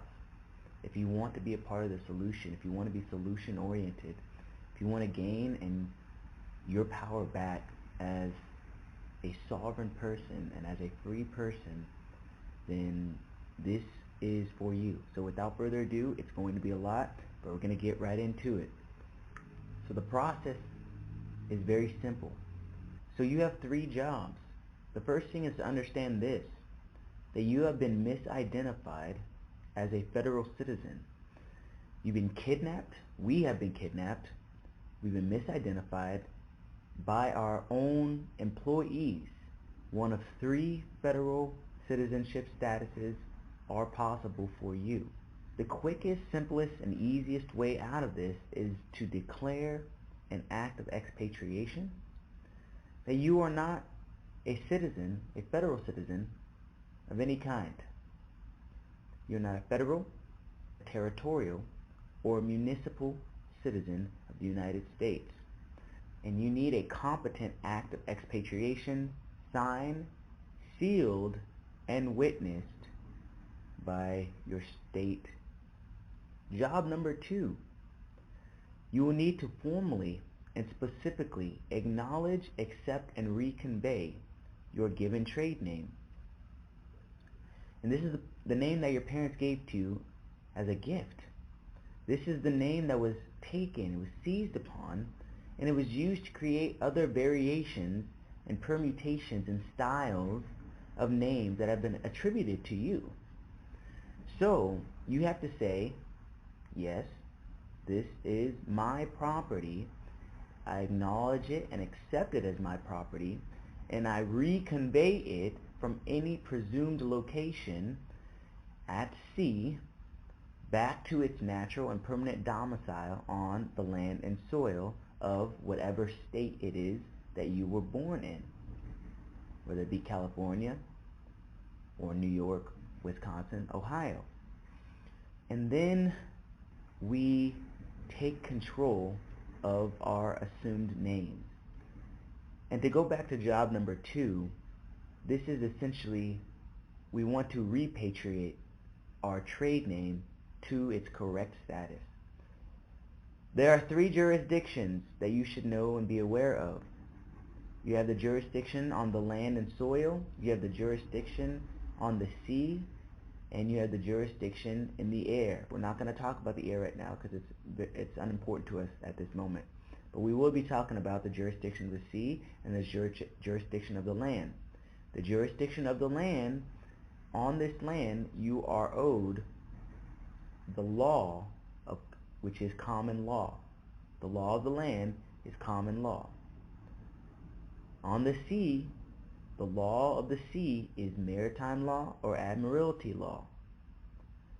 I'm not going to go as deep into that right now, but we need to understand that there are 3 jurisdictions. Your job 3 is to take control of all of the assumed names. And I know this sounds very heady right now, but I promise you, as we go along, you will understand a little bit more about the history about why I'm saying these things. Your job 3 is to take control of all assumed names that have been ascribed to you based upon your trade name, the name that was given to you by your mother and father as a gift, as well as any pen names or performance names or any married names that you have. These 3 steps need to be done, and they need to be recorded. Expatriation, repatriation, and then the certificate of assumed names. They need to be done. They need to be established on international land record via your recording office. We want to record. We do not want to register. To register means to give your possessions to someone else to basically own or part own your property. We don't want to register. We want to record. When we are able to execute and record these actions, the expatriation, the repatriation, and the certificate of assumed names, and the declaration of permanent domicile, this reverses the process used to unlawfully convert our political status and our ownership interests. You thought you were just a debtor. You thought that you just were going to be a slave and live in depravity your whole life. But I'm sharing with you today that that is not the way it is. I'm sharing with you today that you can be sovereign and be free, not only in your internal being as a spiritual person, but also in this body of flesh and blood, and also in commercial dealings. You are not poor. You can stop the cycles of poverty, of a poverty mindset, when you start to understand these things. I'm going to give you a little bit more explanation, because you're probably asking yourself, why should my political status matter? And I'm going to tell you this right now. Your political status, if you search it up on Black's Law Dictionary on online, what's going to come up is this word, self-determination. And I'm going to read you this definition, which is very important. Self-definition is the fundamental right of every person to freely decide on their own political status and to pursue their own choice of economic, cultural, and social development. It is embodied in the Declaration of Independence. Now that is an incredible thing. You can declare for yourself your own choice of economic, cultural, and social development. And political status is important because it ties into nationality. And so right now we're going to talk a little bit about nationality. Have you ever asked yourself, what is your nationality? Who are you? Well, let's talk about it. What is nationality? According to Black's Law Dictionary, it says that nationality is that quality or character which arises from the fact of a person belonging to a nation or a state. Now, this is important to hear. Nationality determines the political status of the individual. Your nationality determines your political status. So if you want a political status in which you are suppressed, in which you are subservient, if you want a political status in which you are lesser than, in which you do not possess constitutional rights, in which you are a debtor and a debt slave, then you need to understand what your political status is. Nationality determines the political status of an individual, especially with reference to allegiance. So you see what's going on in government right now. You see what's happening at the United States. You see what's happening with Joe Biden. And you're asking yourself, man, have I sworn allegiance to this guy? Is that the government that I am being represented by? And most of you will come to this fact and you will say, no, this is not the true government that I want to be represented by. I would say probably 99% of people in this world do not want war. We don't want poverty. We don't want suppression. We don't want police states. We don't want people telling us what to do, how to do, where to do, how to think. We don't want that. So, it refers also to allegiance. And your domicile, that is your permanent residence, determines your civil status. Now, how do we get nationality? Well, your nationality arises by two things, either by birth or naturalization. So you were either born in a place or you were naturalized. It means you become a part of, you're a foreign person becoming a part of. Now, nationality can be applied according to the country, that is to say the land that you were born in. Citizenship is the legal status when you are registered with the government of some country. Notice that word registered. In registration, you are basically co-owning or partially, it's almost like you're giving partial ownership to whatever it is that you are registering. Okay? We don't want to register. We don't want to be registered. We want to record. Nationality can also be an inheritance from one's parents. So if a child is born to Americans living overseas, he's still going to be an American, right? But one only becomes a citizen of a country via the adoption of a specific political status.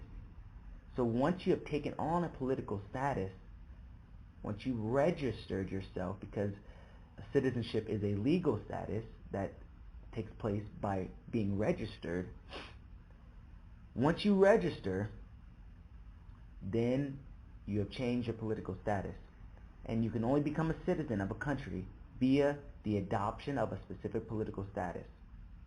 Okay? You cannot change your nationality.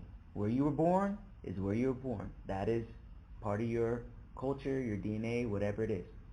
But you can change your citizenship. In effect, you can change your political status. Now, some of you guys are asking me, Nishan, that's great, a lot of good information. Why does this matter?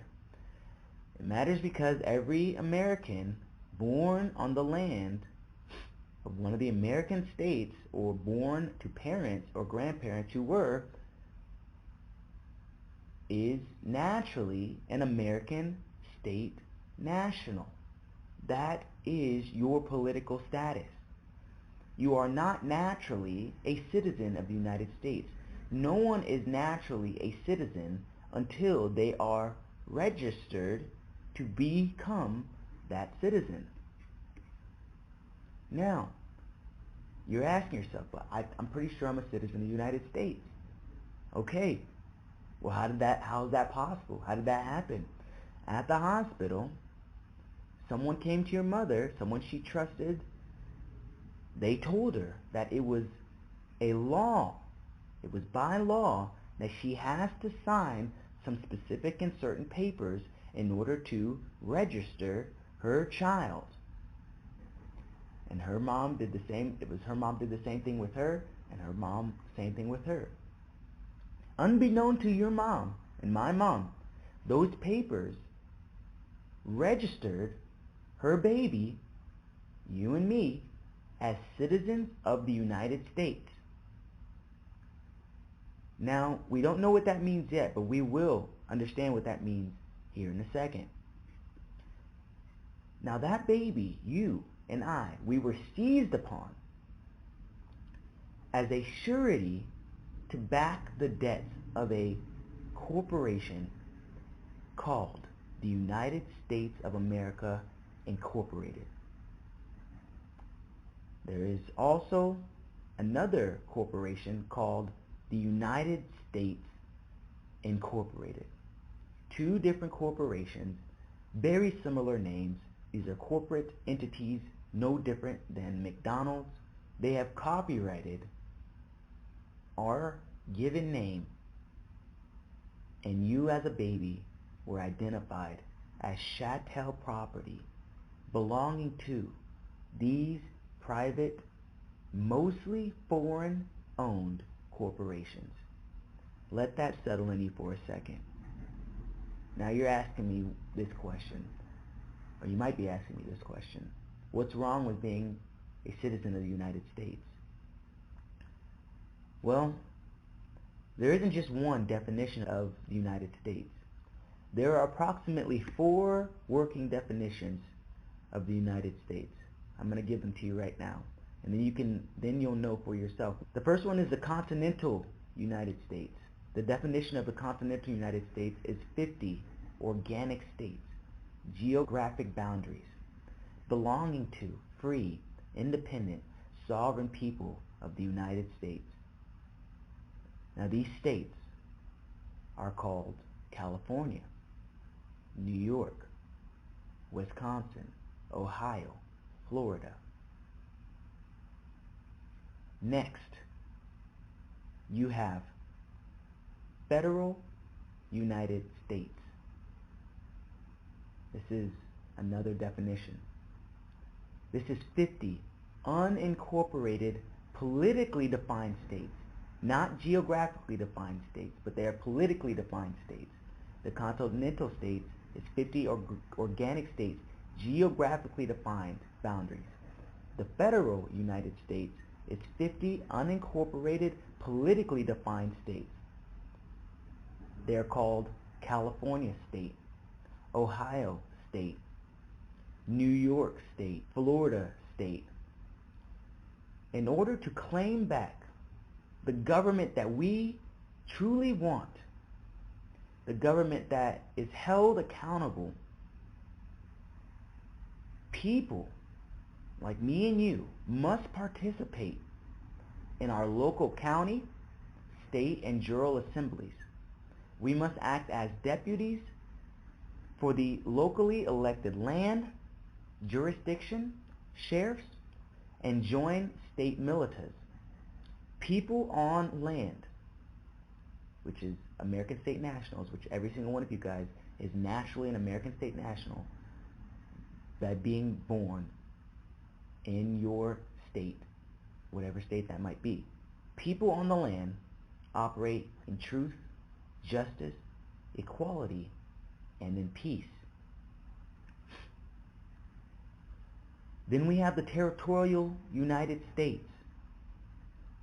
The territorial United States is where the corporation starts. It is comprised of 57 state franchises, 50 state of states called the state of California, the state of New York, the state of Florida, and 7 insular states, Puerto Rico, Guam, the Virgin Islands, etc. Now, the territorial United States took your trade name, the name that was given to you by your parents. It was stolen to create a foreign situs trust, and it was stolen without your knowledge or your consent. The territorial United States created a foreign situs trust without your knowledge or consent, using your trade name. That trade name will look like your first name, middle initial, and your last name. It could be in all capital letters, and it could be upper and lowercase letters. That is a foreign situs. The United States of America, the territorial United States operates as the United States of America Incorporated. They are currently in Chapter 7 bankruptcy, and they took your trade name, created a trust account, and created a trust account in your name that you did not know about and that you did not consent to. Lastly, we have the municipal United States, comprised of over 10,000 incorporated franchises operating as municipal oligarchies. An oligarchy is where a group of people essentially run the town. It's just a group of people. It's not a republic. These are called the state of, the city of, the town of, the township of, the borough of, in all capital letters. Anytime you see all capital letters, it is generally referring to the municipal United States franchise. How and what is their role? The birth certificate that was signed by your mother created the municipal citizen. That birth certificate registered you as a municipal citizen of the United States, in all capital letters. The United States is a corporation. That birth certificate was signed by your mother, and it created a municipal citizen of the United States. It is seen as in all capital letters. First name, middle name, last name. This is a corporate legal fiction. And this corporate legal fiction was provided with a cess estate trust. It's a French word. A cestique be estate trust. It was given that by the Department of Commerce. It was then removed to Puerto Rico for safekeeping. The municipal United States operates as the United States, all capital letters, Incorporated. Now you guys have a little bit of background. All of this has happened without your knowledge. All this has happened without your consent. You thought that being a United States citizen was the greatest thing in the world. They made us stand up in school and pledge allegiance to the flag of the United States of America, and to the republic for which it stands, one nation under God, indivisible, with liberty and justice for all. And they've lied to us because they have been undermining the very government that we are owed. They have undermined the very freedoms that we have been owed. We are owed common law, which is, under common law, it is the golden rule. Do unto others as you would have them do unto you. Do not infringe upon the rights, liberty, or property of another being, another living being. And as long as you do that, you have committed no crime, and you can go about your way. This is common law. So again, we're going to go back to those 3 steps that we had talked about. Now that you understand this, so the act of expatriation, what is the act of expatriation? It explicitly renounces the territorial and municipal citizenships and returns those derivative names and accounts back to the land and soil, so that they're no longer out on the sea in maritime and admiralty law, but they are now back on the land and the soil. The certificate of assumed names seizes upon all of the derivative names and returns them to the control of you. You get back control of the name, of your rightful name, that trade name that they've been using in your name. You are the beneficiary of. It's time to lay hold of our names and anything that is attached to those names, including the trusts. The basis of expatriation from the United States citizenship is the Expatriation Act of 1868. There are 3 constitutions. You have the 1787 Constitution for the United States of America. You have the 1789 Constitution of the United States of America, and then you have the 1790 Constitution. The first one is the Federal Constitution. The second one is the Territorial Constitution. The third one is the Municipal Constitution. We'll have to do another one on the Constitution at some other point. All right. So,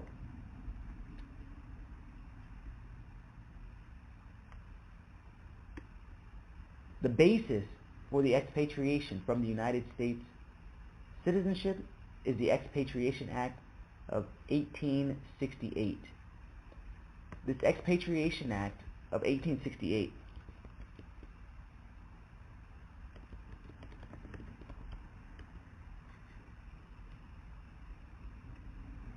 specifically rejects the idea of lifetime, obligatory allegiance to any government and overthrows that foundation stone of feudalism.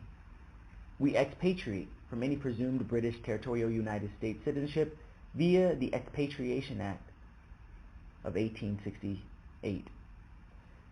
It is necessary to expatriate from both forms of United States citizenship, both territorial and municipal.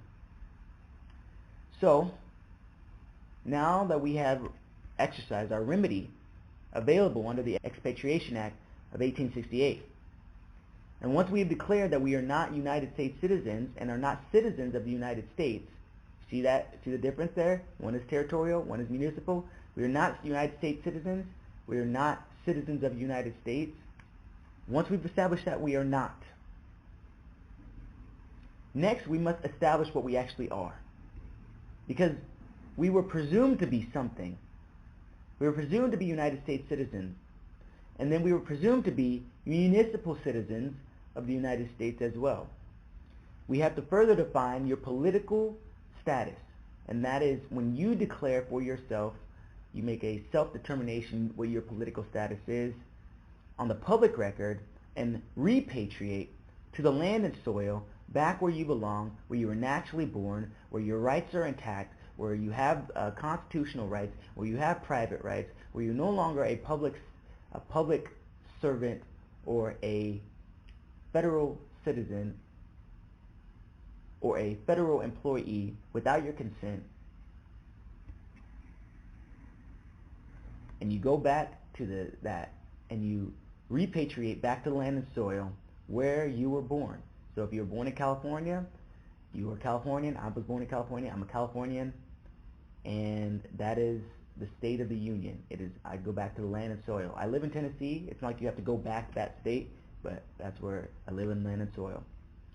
We have to repatriate 2 times. Once from the territorial status and once from the municipal status.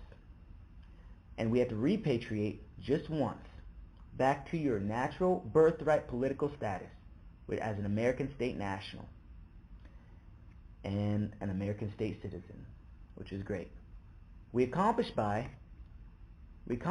by recording the act of expatriation, referencing your legal person, your first name, your middle name, your last name, leaving the territorial United States. Remember, we have lawful persons and legal persons. They look exactly the same. The lawful person is, the flesh and blood human sentient being. That is a lawful person. The legal person exists only on paper.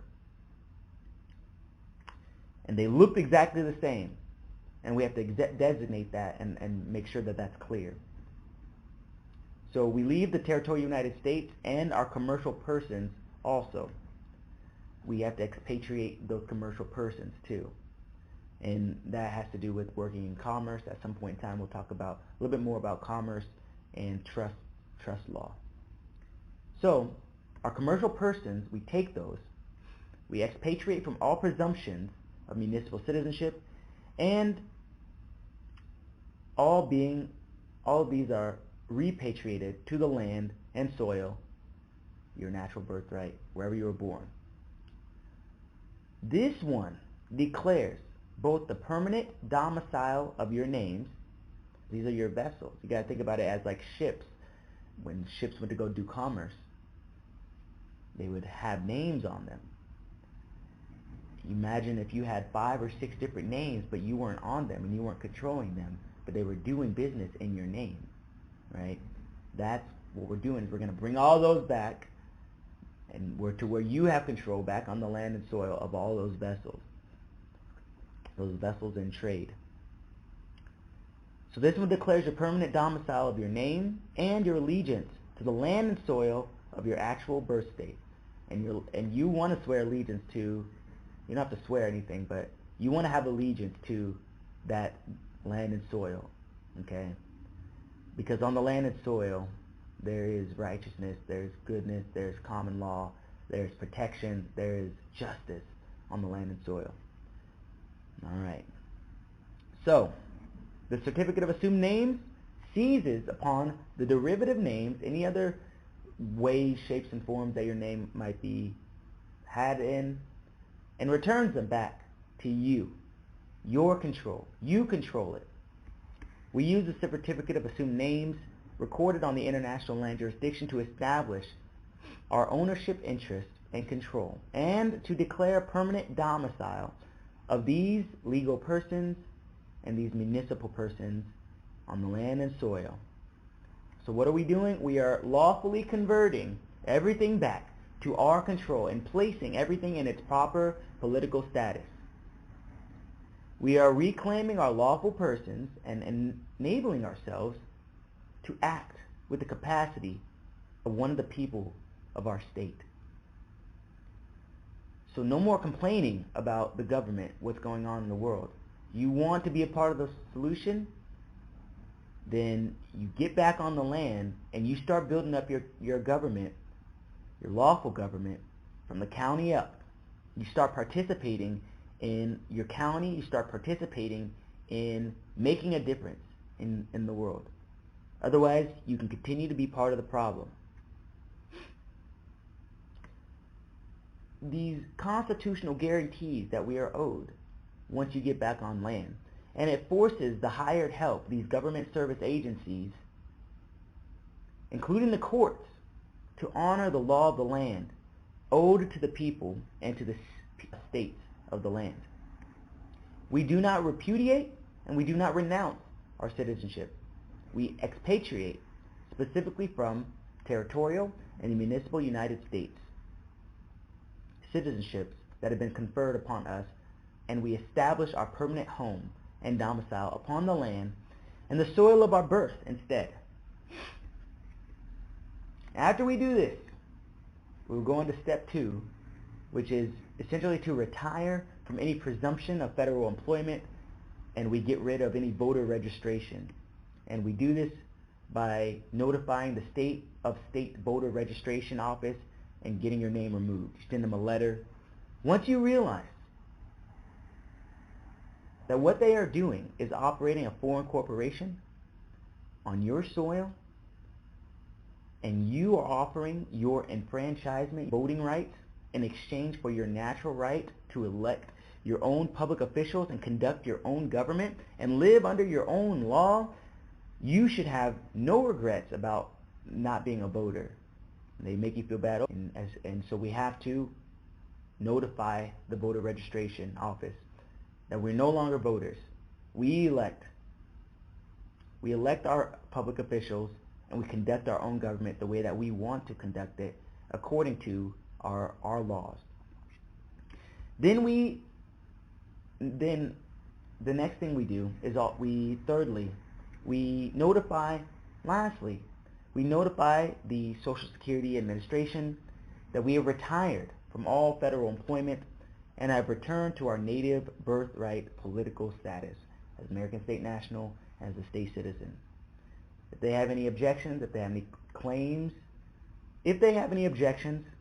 or claims, we give them 5 business days to reply and tell them that if we do not hear from them in that time, that we will accept their agreement that all insurances, services, and benefits of the Social Security program are due and owing to us regardless of political affiliation or the lack thereof, and that we are free to receive any pensions and any other program services without prejudice, presumption, or claim otherwise. As a part of step 3, we are free to revoke our election to pay federal income taxes, so long as you are not an actual federal civilian that is living within the 10 square miles of D.C., a military employee, a dependent, a political asylum seeker, or otherwise prohibited from relinquishing this particular duty. If you work for the corporation, you got to do what the corporation says. The United States is not a government. Okay? These are not our governments, guys. Joe Biden is not the president of our government. These are government service agencies, no different than a franchise or any other type of corporation. I hope you guys got something out of this. I know it's a little bit difficult to make sense of, but I'm doing my best to convey to you why this is important, that you be a part of this. You can continue to complain and cry and worry about what's going on out there in the world, or you can be a part of the solution and get back on the land and soil, rebuild our true and rightful government, be a part of the solution. And I appreciate you guys for watching. We'll see you on the next video.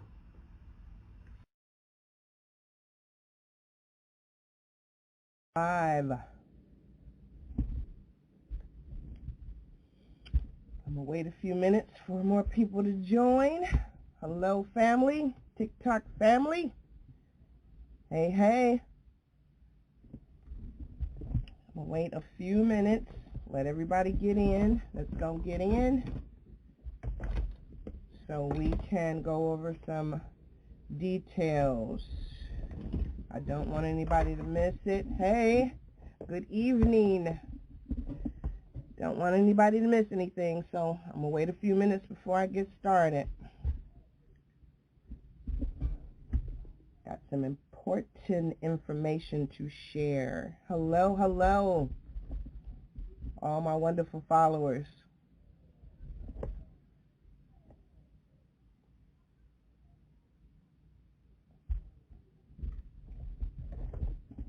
Hello.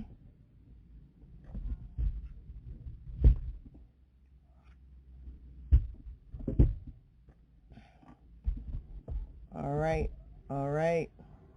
We loading up. All right, come on in, my people. I got some news for you. What we're getting ready to do. Awesome. Email me. I'll tell you what to do with that for your child support. You gotta send that to the office for it. Hello. No bad news, all good news. I'm just going to give you some information that's going to help everybody do these things right. All right, all right.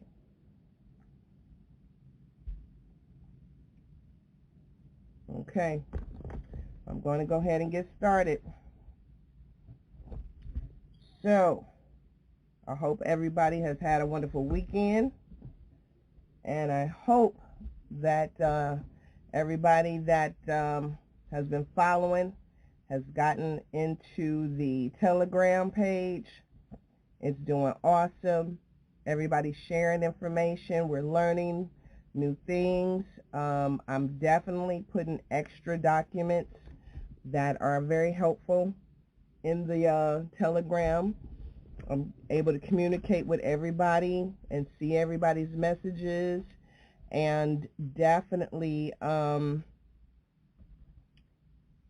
it's working out great. It's definitely working out great. So if you haven't got your invite to the Telegram, please go on my email so I can link it to you easier. Some people are going on YouTube. I don't get a chance to go to YouTube like I need to check messages once I post this on YouTube. So please go to my email. I'll make sure it's linked so I can definitely get the link to you to Telegram, and also continue to answer your questions and make sure that you're on the right steps for your journey.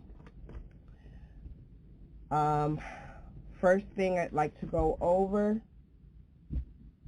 is, okay, some do's and don'ts regarding these 1099s. And what we're finding out as people continue to do it is that they're not educating themselves on the process. Okay. And I don't know if anybody didn't break it down for you, but I'm here to break it down for you, nice and slow. All right? Because I want you to do it correctly so you don't cause yourself any problems. Now, some people are stating that they are being successful and some are not. And one thing I will say is that you have to think about the fact that under the government, you are considered a minor until you claim your estate. And I know some people say, hey, I don't want to do the birth certificate authenticating and all that. But understand this. There's a reason that they have that option there. I'm not saying you got to do anything. I'm just saying what works. And you got to kind of think about it.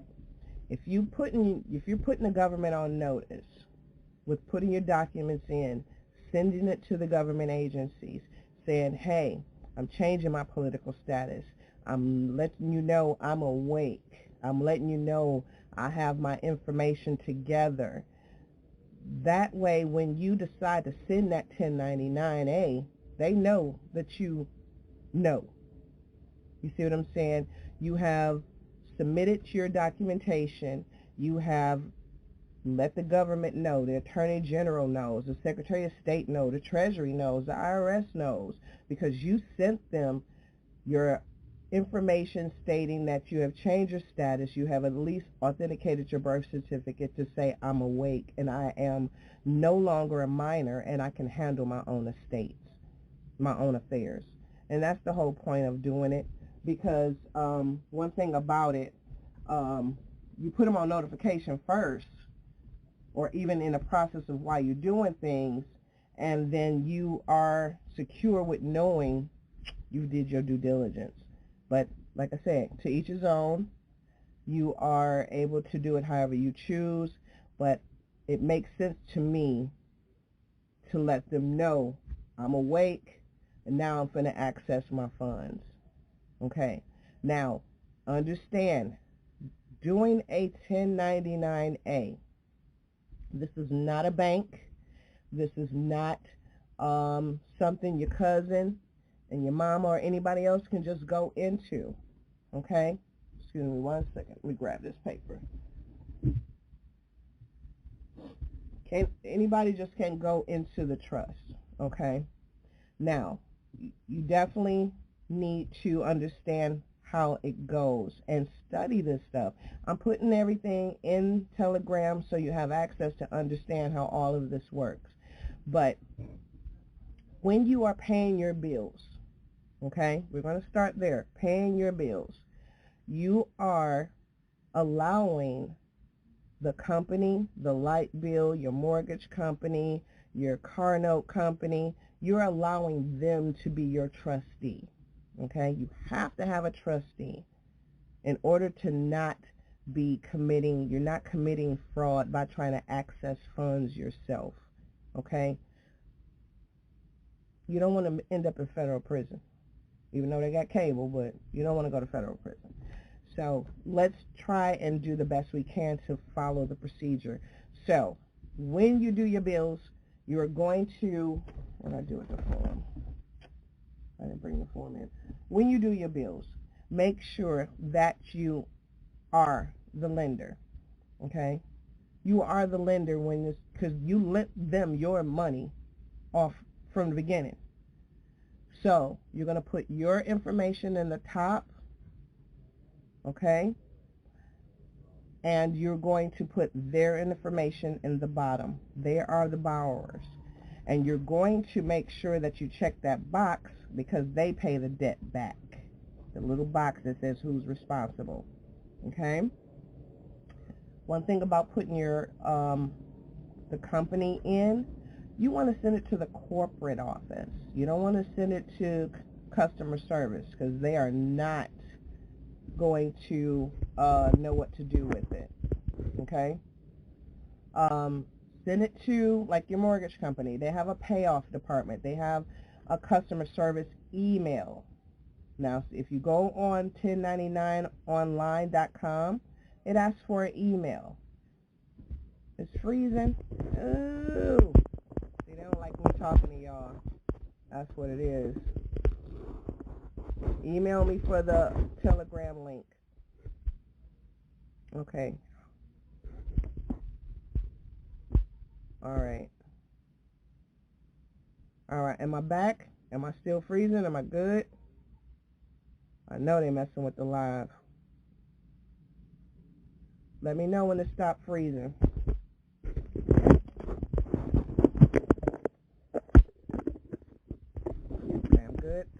Thank you. Okay. I want to know about Korea. All right. So, no, she didn't. Okay. So, make sure that you send it to the corporate office, and also Google an email address or go in the website. There's some type of email. If you can't find one, so be it, but do your due diligence of trying to find an email. Why? Because they get it a lot faster. Okay?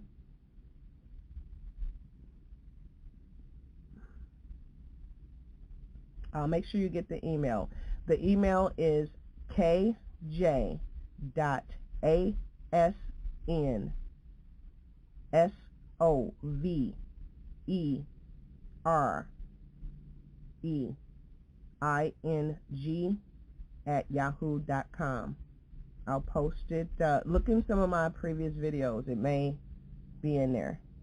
Or I'll put it on top of the bio. The link for consulting, it's not working right. So I'm going to have to remove it and put another one there so you guys can make your appointments, your dates, make the little payment to hold your spot. Okay? I have to reduce the consultations to 30 minutes. They are Mondays and Wednesday evenings, and if you need morning appointments, it'll be on the schedule, like 9 a.m. to 10, okay, or 9:30. So, during the consultations, we'll have that in order. But, again, going back to the 1099s, I don't want you guys messing this up for yourselves. Please take your time and do them correctly. If you have some questions, go in a Telegram, because I got samples in there.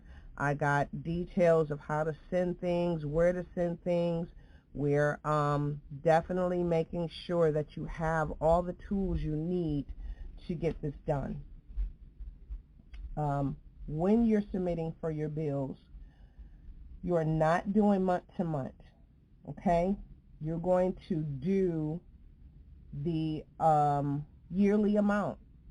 Calculate your yearly amount. If your gas bill $250 a month, do times 12, okay? Do a little bit over that amount because you want to make sure it's a credit. So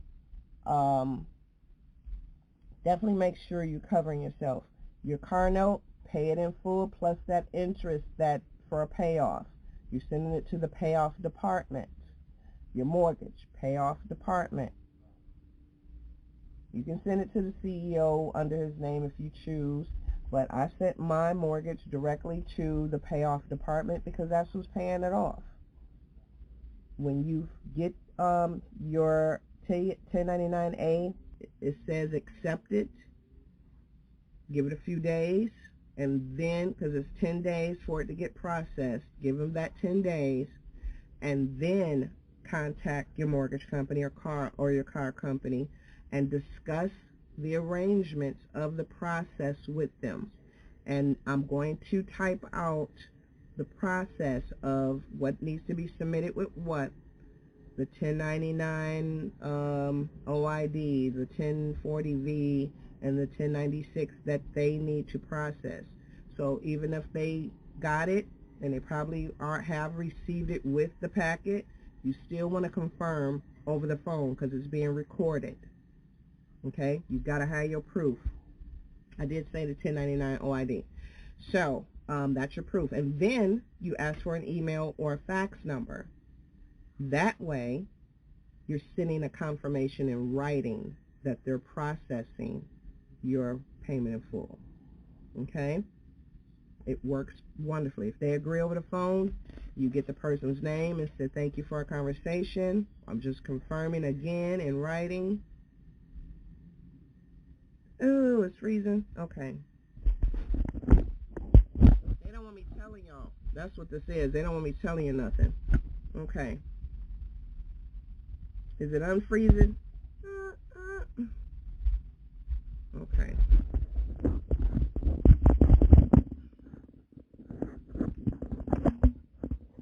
Okay, are we unfreezing? Are we good? All right, I see a yes. Still freezing. Okay, let me know when it's not freezing.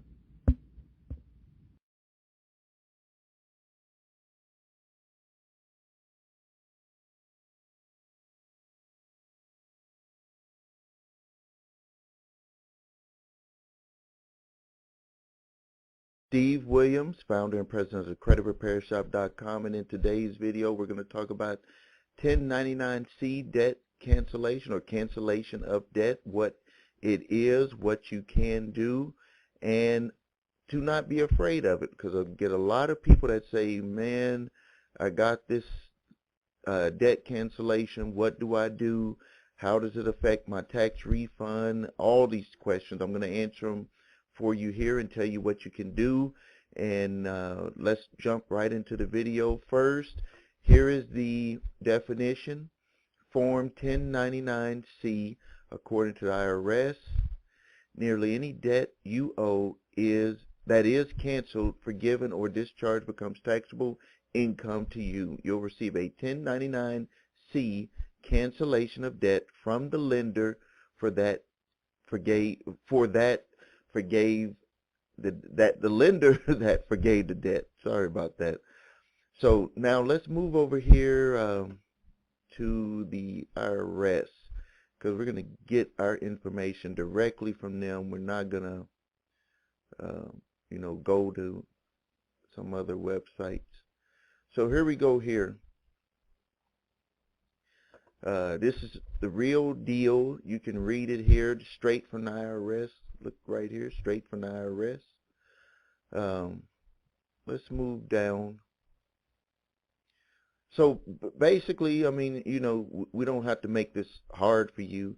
If you settled a debt with an original creditor, or even with a debt collector where they are saying that they're forgiving the debt, or that you did a debt settlement and they're going to try to write off the remaining amount, you can get that letter, that 1099-C forgiveness of debt forgiveness, cancellation of debt.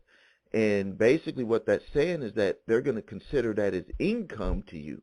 They're going to say that that money that they wrote off that you didn't have to pay because you received that money either in services, or you received it in cash or in credit if you used a credit card or payday loan, or some type of way that you received the service or the money.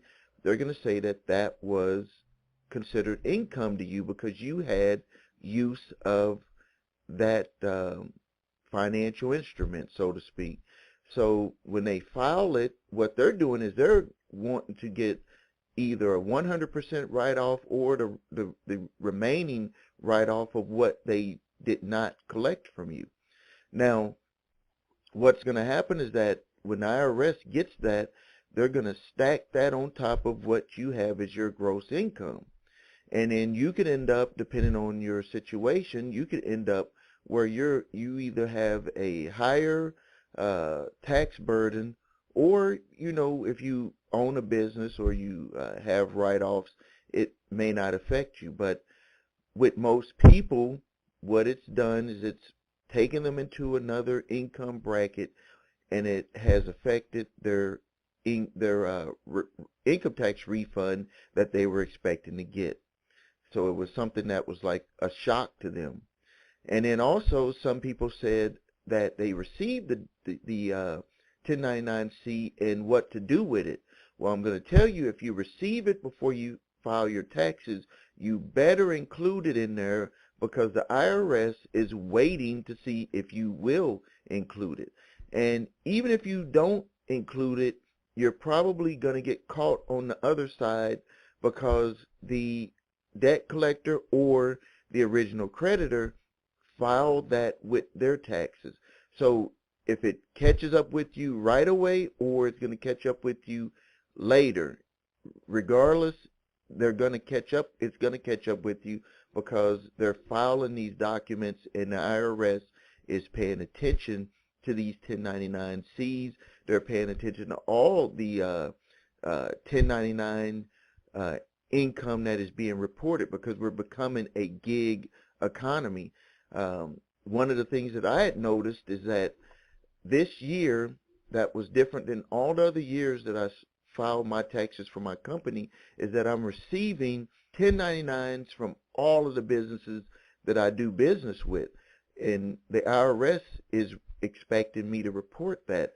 So it's not where you're just lumping it into all of the money that you made and you're just reporting it. Now it's like an extra process where the IRS is comparing what you report and what other people report that they gave you.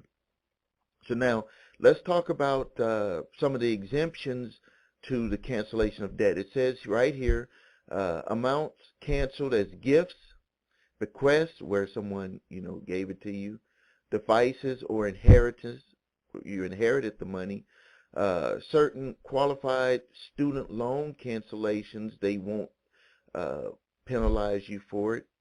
The other ones here is other educational repayment or loan forgiveness programs. And you're going to have to consult with your tax professional on this here. And programs that provide health services in certain areas.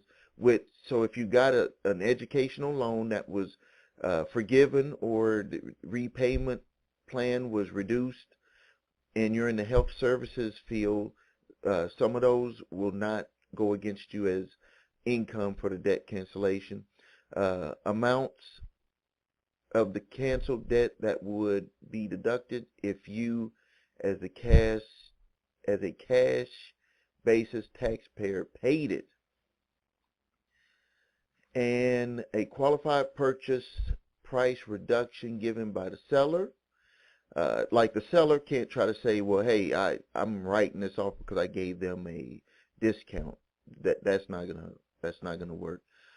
Any pay per performance success payments that reduce the principal balance of your home mortgage under the Home Affordable Modification Program, and then amounts from total of a permanent disability. So if you were disabled or something happened and they can't put that on you that way. And any amounts that meet the requirements of any of the following exclusions aren't included in income, even though they are cancellation of debt. Now, here are some other exclusions from gross income. Is debt canceled in a Title 11 bankruptcy case, debt canceled from the extent insolvent. So if you went insolvent, this is the one that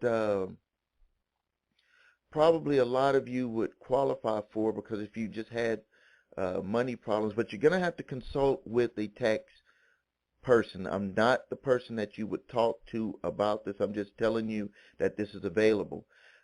Cancellation of qualified real property business indebtedness, cancellation of qualified principal resident indebtedness that is discharged subject to an arrangement that is entered into an evidence in writing before January 1st, 2021.